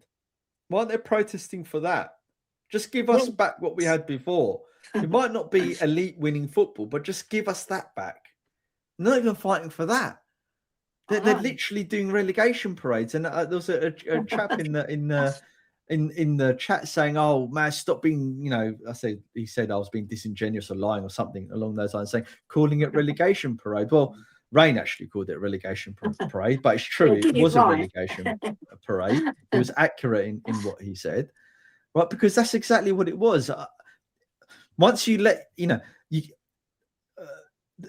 Tottenham Hotspur is great at making fans lie to themselves. They say, no, don't believe what your eyes are telling you. You just believe what we're telling you, right? Ignore what your eyes are showing you.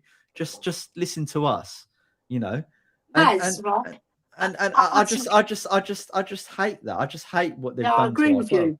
Baz, you know what I did, right? Last week, I phoned up Tottenham Hotspur because I've got their direct line to a guy. I won't give you his number. I won't give you his name, sorry, not his number. Anyway, I was having a chat with him and then he put me through to another department because it was a complaint. And I was complaining about the bus being blacked out. So how are the fans going to relate to a blacked out bus? And the young man they put me through to was wet behind his ears. Right. So I was ranting about this bus. And he goes, can you put it in an email? You know what? I cracked up. I put the phone down and I thought, what a load of rubbish. He's palmed me off. But the guy I spoke to before, he works on the security side of Spurs, right? And he told me that the players weren't in there. He actually told me that the players weren't in there. And he's not, I'm not going to give you his name. No, I understand. I believe you. And I can well believe it. Because there's no pictures, right? You see the bus going into the car park. You see the Nottingham Forest bus. You see the players, a few of their players get off the bus and then they cut the video. They cut it. It's like the ultimate propaganda event, isn't it? Even if that guy's telling me a lie, right, and they were on the bus, why blacken out why are you putting up a front to the fans? They've come to support you, to cheer you on, and you give them a blackened out bus where they can't see you. That's the ultimate insult. It really is. It is. Everything we do is going to be scrutinized, questioned, challenged, and dissected and divided and toxic because there is no trust. There is no trust with what this ownership does. Everything they do is a constant breakdown in trust. It's a masterclass in how not to win over people and how not to have people on your side. So whatever they do, it will be questioned. We've finally got a new manager in, and look how divided it is. I know. Divide and conquer, isn't it? They've got the fans exactly where they want them, under their thumb. And the ones that are not under their thumb, the ones like us, there's not enough of us. We are the weakest fan base out of the big six clubs. Out of the big six, we are the weakest of the lot. And I don't know what happened to us because we weren't like this towards Irving Scholar, Saran and Sugar. We weren't like this. Yeah. We weren't like this towards them. But to ENIC, who have been the worst of all, we're just complicit. It's just odd. It's so odd. Look at it this way as well, right? AFTV, right? They started off with a different name, I think. I think they were Arsenal Fan TV, and then they changed it they shortened it, and then they've got DR Sports. They're massive, aren't they? They've got millions of viewers. Now, Arsenal, their fan base is not so bigger than ours for them to warrant that amount of attention. Yeah, because they haven't won for 5 seasons. They haven't won a cup. I think their last one was in 2021, the FA Cup. So they've had 5 seasons of no trophy. And the AFTV has gone like that. Yeah. And we've had 1 trophy in 17 years. And all our podcasts, we can't grow to their level. No one's, not even Tottenham, We Are Tottenham TV or anywhere near. Yeah, AFTV. but they had a very unique format. They had agreed. But what I'm saying, their fan base is not that much bigger than ours. First to market, they done like fan reactions. Yeah, very clever marketing. You know, they're very, very clever. But what I'm saying, their fan base is not that much bigger than ours. Also, they had some wild characters like Claude, Troops, DT. Troops, Who was that other guy that was famous on? It was that guy that was famous on TV. He did those auction shows. He kept going, woo! That big guy. I think he passed away. I can't think of his name. Boom! Maybe Twat. Arsenal Twat. That's what I call him. they had a lot of. They've got rid of so many people as well. He Yeah, sacked because so many people because they're volatile. No, because their financiers now control their content. Right, They've yeah. got So good they just backers. They've made a few quid. They've sold the Yeah. sold the rights. made to millions, You- haven't they? Mate, Robbie's done really well, but Yeah. Anyway, you got to listen, praise last him thing- for it. You got to praise let him. me- for it. let me ask you one last question before we go, because it's something I wanted to bring up. I did actually want to go through the finances, but you know what? I can't be bothered. It's too late. No, 'Cause- it's boring. But I wanted to ask this. So apparently Daniel Levy has hired a law firm called Prosper Yeah. to potentially that's start right. litigation against Enoch. So this was something I was actually saying. Is Enoch out now, is he? How fun is that? He's going to join us on the protest. How fun Oh, would that be? Daniel Levy, you can join Oh, us mate. anytime. Imagine that, mate. We're outside the stadium and then old Enoch Daniel turns out. up and goes, Daniel "Yeah, Levy Enoch." comes. Give me my money back. If Daniel Levy turned up to the protest for Enoch out, I would literally start a chant of you know. You know. Yeah, but he listen. It's all gone a bit toxic in the Spurs boardroom. Yeah. I've got a friend who works in the city and he's got access to Bloomberg, and there was a story on the whole thing on Bloomberg, but I didn't have access. But he's got access and he sent me the whole story. It's very long, but he is seeking advice and taking legal action You're gonna sue him. against the board.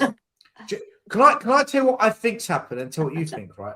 Yeah. I think the board are trying to force him out to get control of his stock, and they're creating this leaked story that he's done something wrong with the finances or the valuations of some of the deals, and they've caught him, which is why they're doing this big audit. But in my head, it doesn't make sense.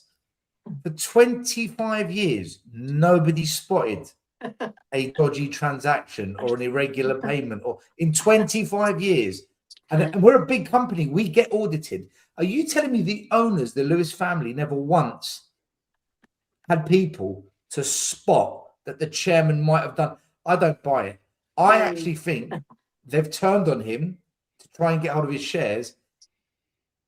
And he's smart enough to know I can fight you, and he's going to give it a go. I actually think on this one occasion, yeah, Maz, I actually think on this one occasion, I think Levy's in the right, and it's the Lewis family in the wrong on this. Yeah, look, we will never know. I could be wrong. I'm just speculating. Yeah. I think that's what's happened. We'll never know what's happened since the stadium was built and how the internal communiques have gone on there and what part Levy played in the whole thing, you know. And this is not me, trying to get him off the hook. But I'm of the opinion, Ellie, that I think he knew it was coming. If I'm honest, I think he knew it was coming for the last few years. That's why he did the thing on the when overlap. Charrington came on board, he's not a stupid guy. There's one thing you can't. I mean, he's stupid in a lot of things, but there's one thing you can't. I'm sure he's a political operator, within that organisation, 100% and stuff like that. And I think he knew it was coming, and he did things to protect himself. And of course, he's going to fight it because it's not a few quid that he's fighting for; it's millions upon millions of pounds. Potentially from his point of view, out of that 3-4 billion, is 1 billion is at least his, right? His legacy. So of course he's going to fight it, and it's like a one big giant corporate mess, isn't it? It's a power struggle.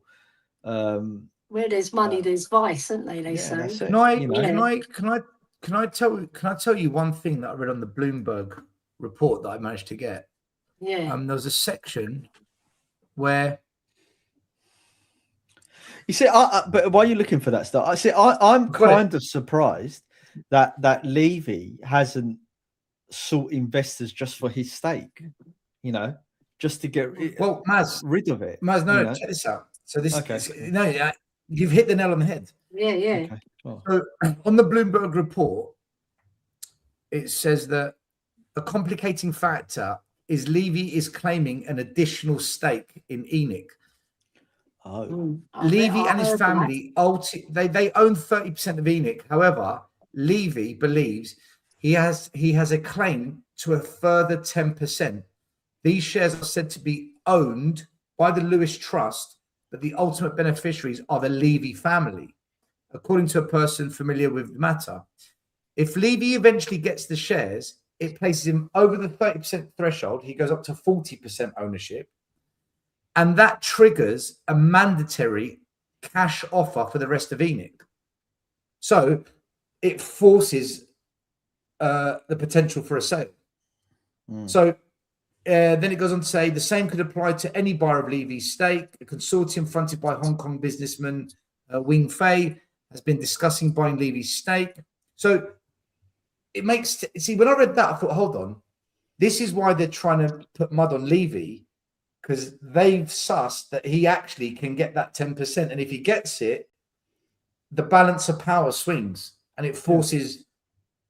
Well, this is why when you go into partnerships, when you've got shares in a company, you try, if you want to be like the controlling shareholder, you want to limit the amount of shares that the other directors had. So typically, I used to think it was under 25%. Obviously, it's changed now, but it makes sense to me, especially when you've got shares within certainly in the limited companies and stuff like that, which Tottenham Hotspur is, right? Because it's a private company, it's not listed.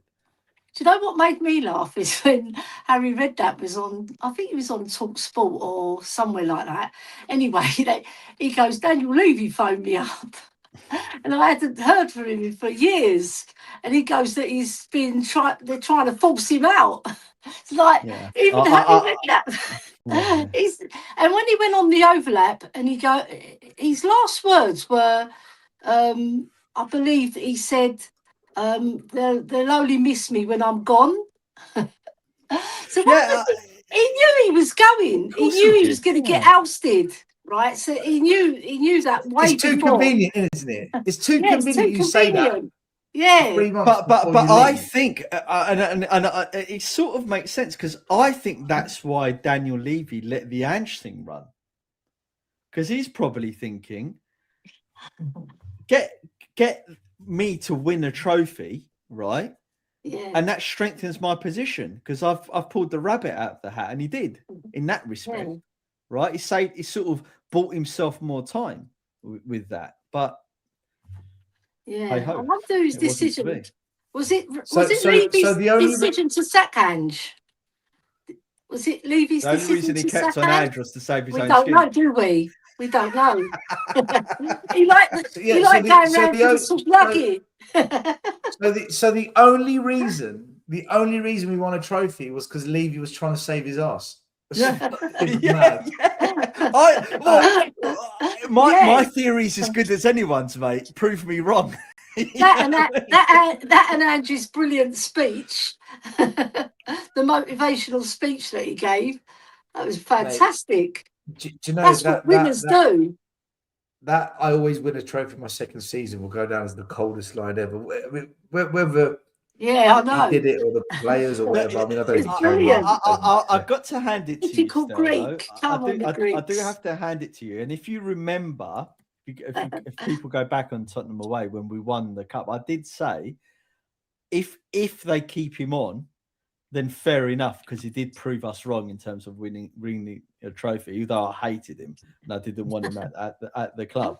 But seeing the shit show that's happened since, you can't help but think, you know what, we probably would have been bloody better off just keeping Ange and letting him, because we rolled the dice anyway and it failed. So I'm going to fucking kill you. I'm going to kill you. Do you know what? I'm going to kill you. Naz, you're such a flip-flop. You son of a flip. Did you see? When I sat there saying it, you lot, you know what? You lot. I love why did you? Did you see Ange's interview when he's in the Nottingham Forest get up? He's going that I don't fit. I'm a Premiership manager that didn't fit, but they forget that I won. I didn't lose for 10 games and made the Premiership record. That doesn't matter, does it? They just remember all the bad things that I did. Do you know- they do you know- forgot that I brought them a trophy, the first trophy they bloody won in 17 years. Bastards. do you know what it is, right? Honestly, this We don't I like to promise- win. They're not winners.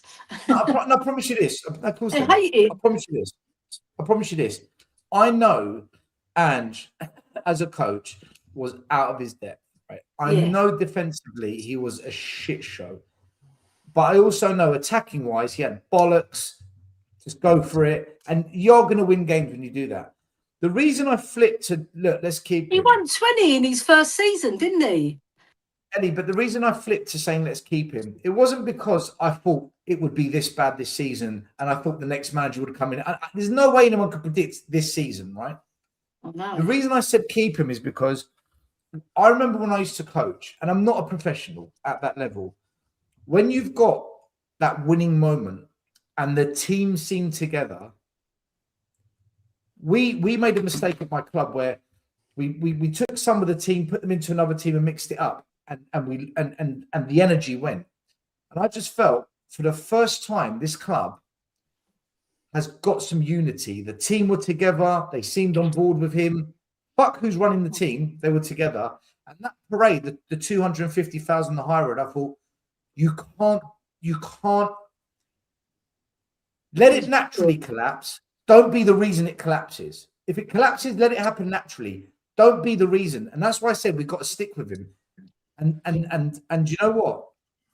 We lost all of that with Frank. We lost it all. And that was my fear. My fear was you lose the harmony. And I've experienced it with a team. And I thought, fuck, are Spurs going to do that now? Can I just say and that? that's kind of that. what's Not many clubs beat Manchester United in finals either, by the The way. thing is, No, Eddie, but you know what people still, said it's to not me? the harmony. It's not just the harmony. Mate, we lost the whole camaraderie, the togetherness. It went. Yeah. We lost it all. We Well, lost it. It's the key players turned on the club effectively, right? Romero, Van der Ven, Porro, Yeah. they turned on the club. Vicario, they sort of all were like, what the fuck? And when it was almost like a mutiny, right? Do you reckon I just told them, fuck them? Well, it kind of happened. You know what? It kind of, if you remember, if we cast our minds back, when Pochettino left, a similar thing nearly happened. But what stopped that from happening was they went and got a manager that was stratospheric in reputation. And that next saved level. the situation. Yeah, right? Next level. However, if they didn't do that, the same thing would have happened post-Poch. But that's where Levy pulled the rabbit out of the hat and got Mourinho in. And you know, obviously you went from Mourinho to Nuno and that failed catastrophically. And then they pulled another rabbit out of the hat and got Conte. So Yeah. there is precedent for it. And you're right still. Maz, do you know what though? Do you know what it is? Because people say to me, oh, but look what happened to Man United when Ten Hag won a trophy. You see, keeping the wrong manager, don't get caught up in winning the trophy because Man United kept Ten Hag and look what happened. It was a disaster. Don't keep him just because he won a trophy. And in my head, all I could think of was, we're not Man United. We don't win trophies anymore. No. Ten Hag did something that Louis van Gaal won, Mourinho, many managers after Fergie have won Nothing special, is it? To win at Man For them, United. it's not special. some trophies at Man United. It's not. Yeah. We've stopped winning them. They want to win the big ones. Guys, let me do this, right? Be honest. No, be honest. Let me be honest with me now. Yeah. If we'd won the League Cup, if we'd won the Carabao Cup final, let's say we beat Man United in the Carabao Cup final. Do you think we would have had a big parade? Because I think we would have. Yeah, of course we Do you would. mean- Yeah. I mean, when Any Poch cup. was the manager, or when Mourinho was the manager. Any It's cup. Man No, City. and Yeah. that last season, Ellie, Yeah. last season, if we won the Carabao Cup final against Man United, who was in the final? It was Liverpool versus. Newcastle. Newcastle, yeah. Right. Newcastle won it. Right. Let's say it was Liverpool. Let's say it was Tottenham, Newcastle. Let's say we knocked out Liverpool. Yeah, if yeah. we beat Newcastle in that final, do you think we would have had a massive parade on the high road? 100%. So I think Yeah. we would have. 100%. Yeah. 100%. Yes. So my point is, it's not the size of the trophy that caused the praise. It's just the winning act of something. winning. Yeah, it's the act of Yes, winning. the act of winning. Because we've been That's it, well said, starved a Naz. bit. Yeah, it's the act of winning. Years. Yeah. Like you said on Savage Show that day, right? You said any manager who wins the trophy under this wretched ownership deserves praise. They do. Mate, and do you know what? Cam's right. Cam's absolutely right.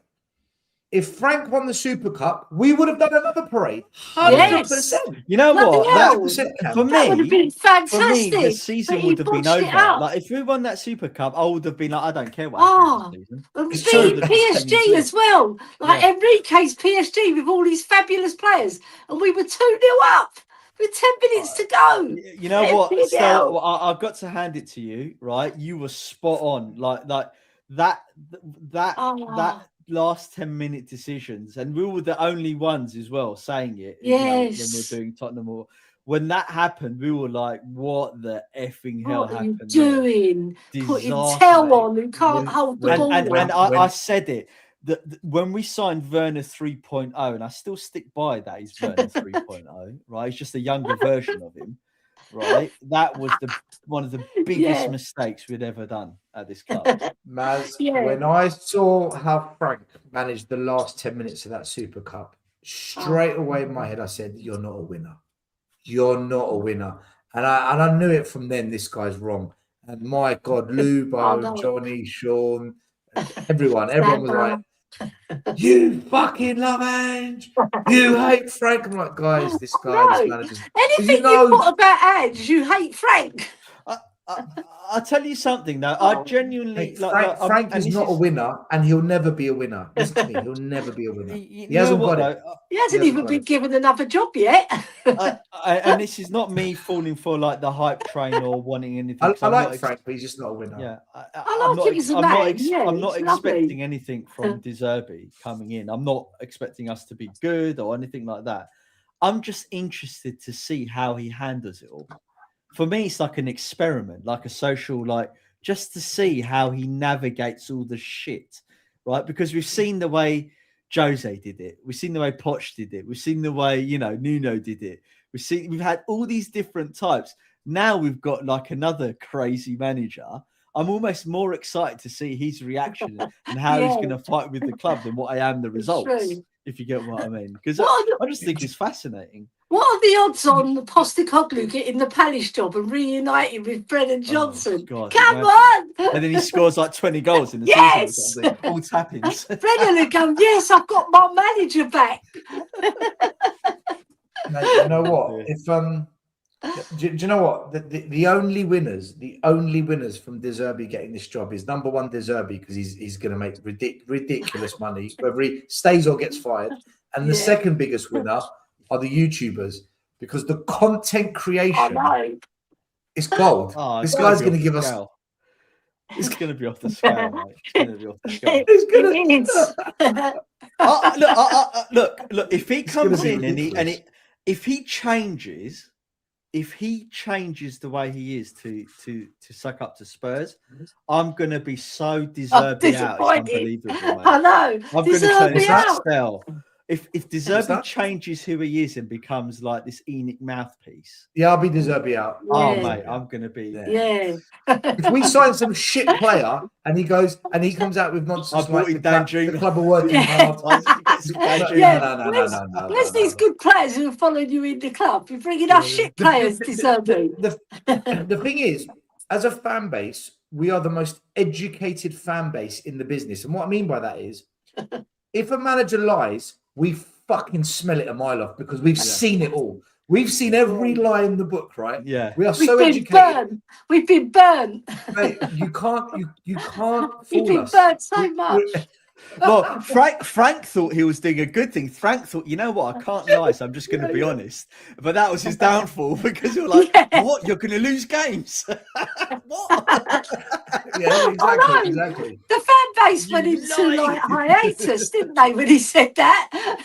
Mate, it literally is like, who do you think We're you're going to lose talking to? matches. We're Tottenham Who the Hotspur. fuck are you talking to, mate? Who are you talking to? Do you know who we are? Do you know how much shit we've been through? You know. I think somebody should have taken him to one side and given him a slap. You stupid idiot! What are you on about? It's true. So they should have grabbed him and said, Frank, they're different here. This lot are different. You can't do that. You know.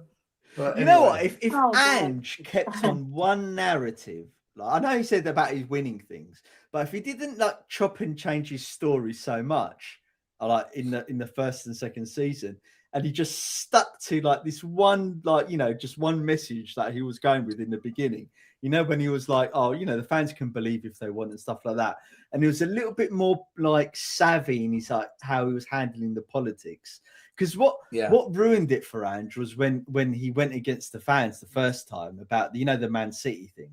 He could have easily deflected it. He could have been like, look, I'm not going to tell the fans what they want, right? I'm just going to focus on my job and do what I need to do. He could have just left it like that. But no, he had to make a whole point of it, wasn't it? About winning, all this sort of stuff. And that for me what almost like perpetuated the downfall, because then he was like every week he was chopping and changing and flipping and flopping his story. This is what I was trying to say earlier on. When you have a Mediterranean or a Latino running the team, they don't do press conferences like others. They fucking have a lot to say, and you might not want to hear it, and they don't even know what they're talking about half the time. They're just fucking winging it. You know what? So they just want to get I home know and the have the next soup manager now. I want. I know the next manager I want. Italian, Greek, Spanish, Latino managers. No. Guess who the next manager I want is after Too much. Zerbi. It's too much. Guess. Not Poch. No, He's too guess. nice. Seriously. He's too nice. No, guess. There's only one other manager that's going to be crazier than De Zerbi. Crazier than De currently Zerbi? managing? Is he currently managing? I don't know where he is now. Oh, Gattuso. Who was that? Oh, Gattuso. No, they there's won't no allow way. him. There's no way. Sometimes we're shit, sometimes we're good. I love that. I No, know, he'd they come to say it as they Spurs. see it. He'd come to Spurs. He'd be like, maybe shit, always shit. Just shit. Or shitter than shit. Oh my God, no. Oh, what a laugh. They did the whole no to Enjoyed Gattuso those. campaign. They stopped him from coming, didn't they? Yeah, they don't want him. You know what? I am a little bit in disbelief that this has all happened. It's a bit nuts. I Isn't know. it? It's really weird what happens But at just our when you club. think there can't be another drama because we've done all the I know. dramas. it's We like should more change drama. our name to Drama FC. Honestly. Do you know who I used to like? Actually, he was a bit of a nutter, but I liked him. Who was the he's an English manager, and he managed Blackpool when they were in the Premier League. Oh, yeah. What's his name? Bald head guy. Bald-headed guy. Yeah, he's a bit crazy. Yeah, name? what's his name again? Was he the QPR manager as well? He played some Is that the decent one? football when he had that Blackpool. Was he the He one did play who's good football. is he the one from like he's got an OR accent? I don't know. Yes, Ian him, Holloway. yeah, who are? Ian Ian Holloway. Is it Ian I used to Holloway? like him. I used to Holloway. like Ian Holloway. He was QPR's manager as well. He played good football though for He Blackpool. speaks When his he came mind. up, people He rated him. speaks his mind. Yeah, He he's does. proper. Yeah, he's proper. He's proper. I reckon he's part Mediterranean. He don't know it.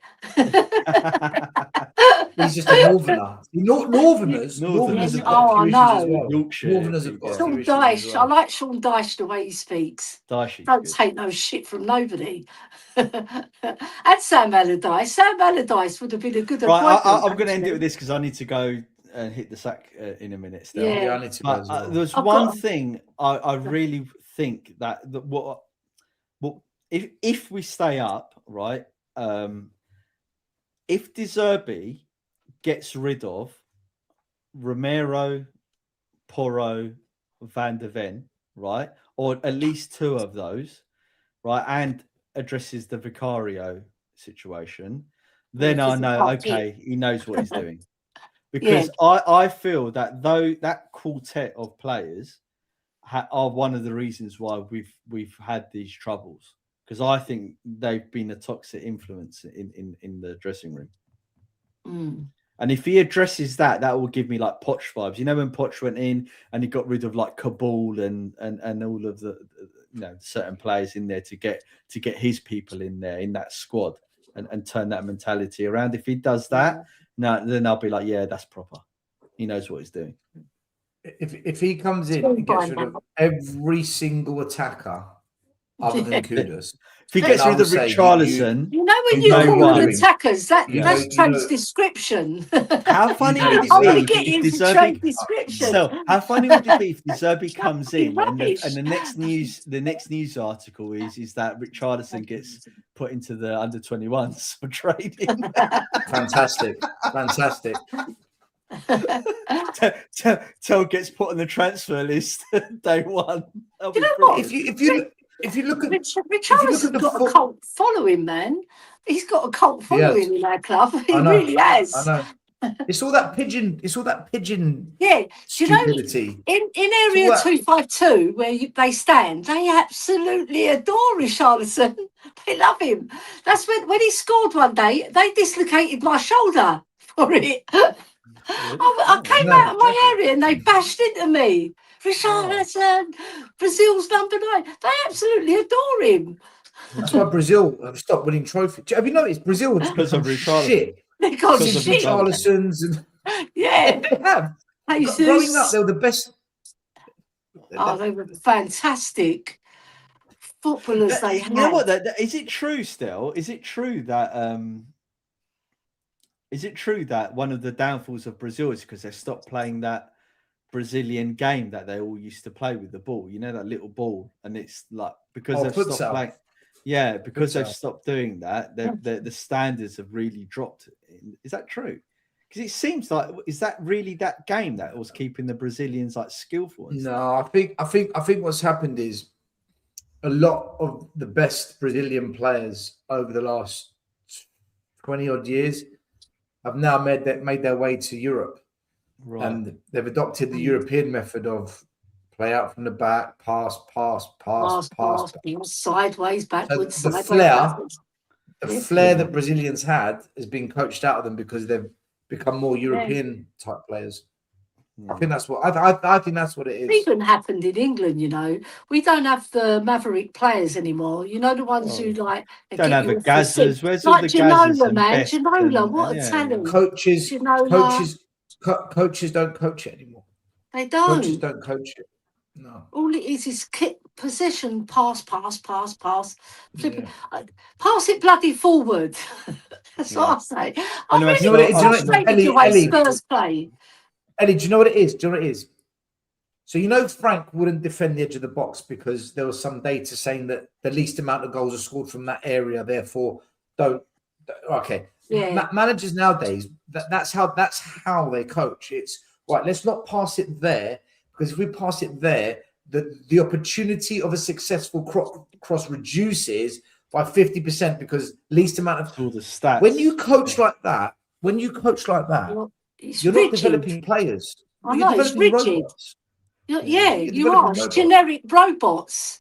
That's what sort of happened to refereeing, right? They're trying to micromanage the decisions to such a point where they've paralysed the decisions of the refs completely. Yeah. So now it's going to these VAR decisions where someone's nose is offside. I mean, that's not the spirit of offside. Whether you're, you know. My brother told me something funny about that. He goes, whoever's got the biggest schlong, that might be him offside as well. The third leg. It was my third leg. My brothers are so funny sometimes. Right, I'm going to you know what? They'll tell me things like that because I'm one of the lads in my family. We're going to wrap it up. On schlong. Why is it we have to finish every show about dicks and schlongs and the same thing happened last show? It's something to talk about. It is me. I've got a dirty mind. Remember, I grew up with 7 men. I've been corrupted. Oh dear. Listen, on that corruption bombshell, we're going to say thank you to everyone for watching. Yes, respect, big up. It's been a pleasure. Big up. Make sure you get over Thank to you, Stel. Spurs Corner. Brilliant show. Get on the Spurs Corner. Get on the Hotspur Hood.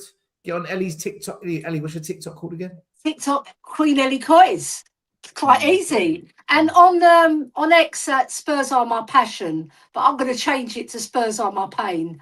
I might Go do check that, it you out. know, just as a joke. Spurs are her pain. Guys, I look after love yourselves. Spurs. Take care. No, We'll be Spurs back are soon. my passion. Spurs are our passion. We'll be Yeah. back soon. Enjoy the next show whenever it is. Spurs. Enjoy the Spurs Corner and everyone else that was on tonight. See you later. Later. Thank you. Bye. Bye-bye. Good night, everybody. Come when you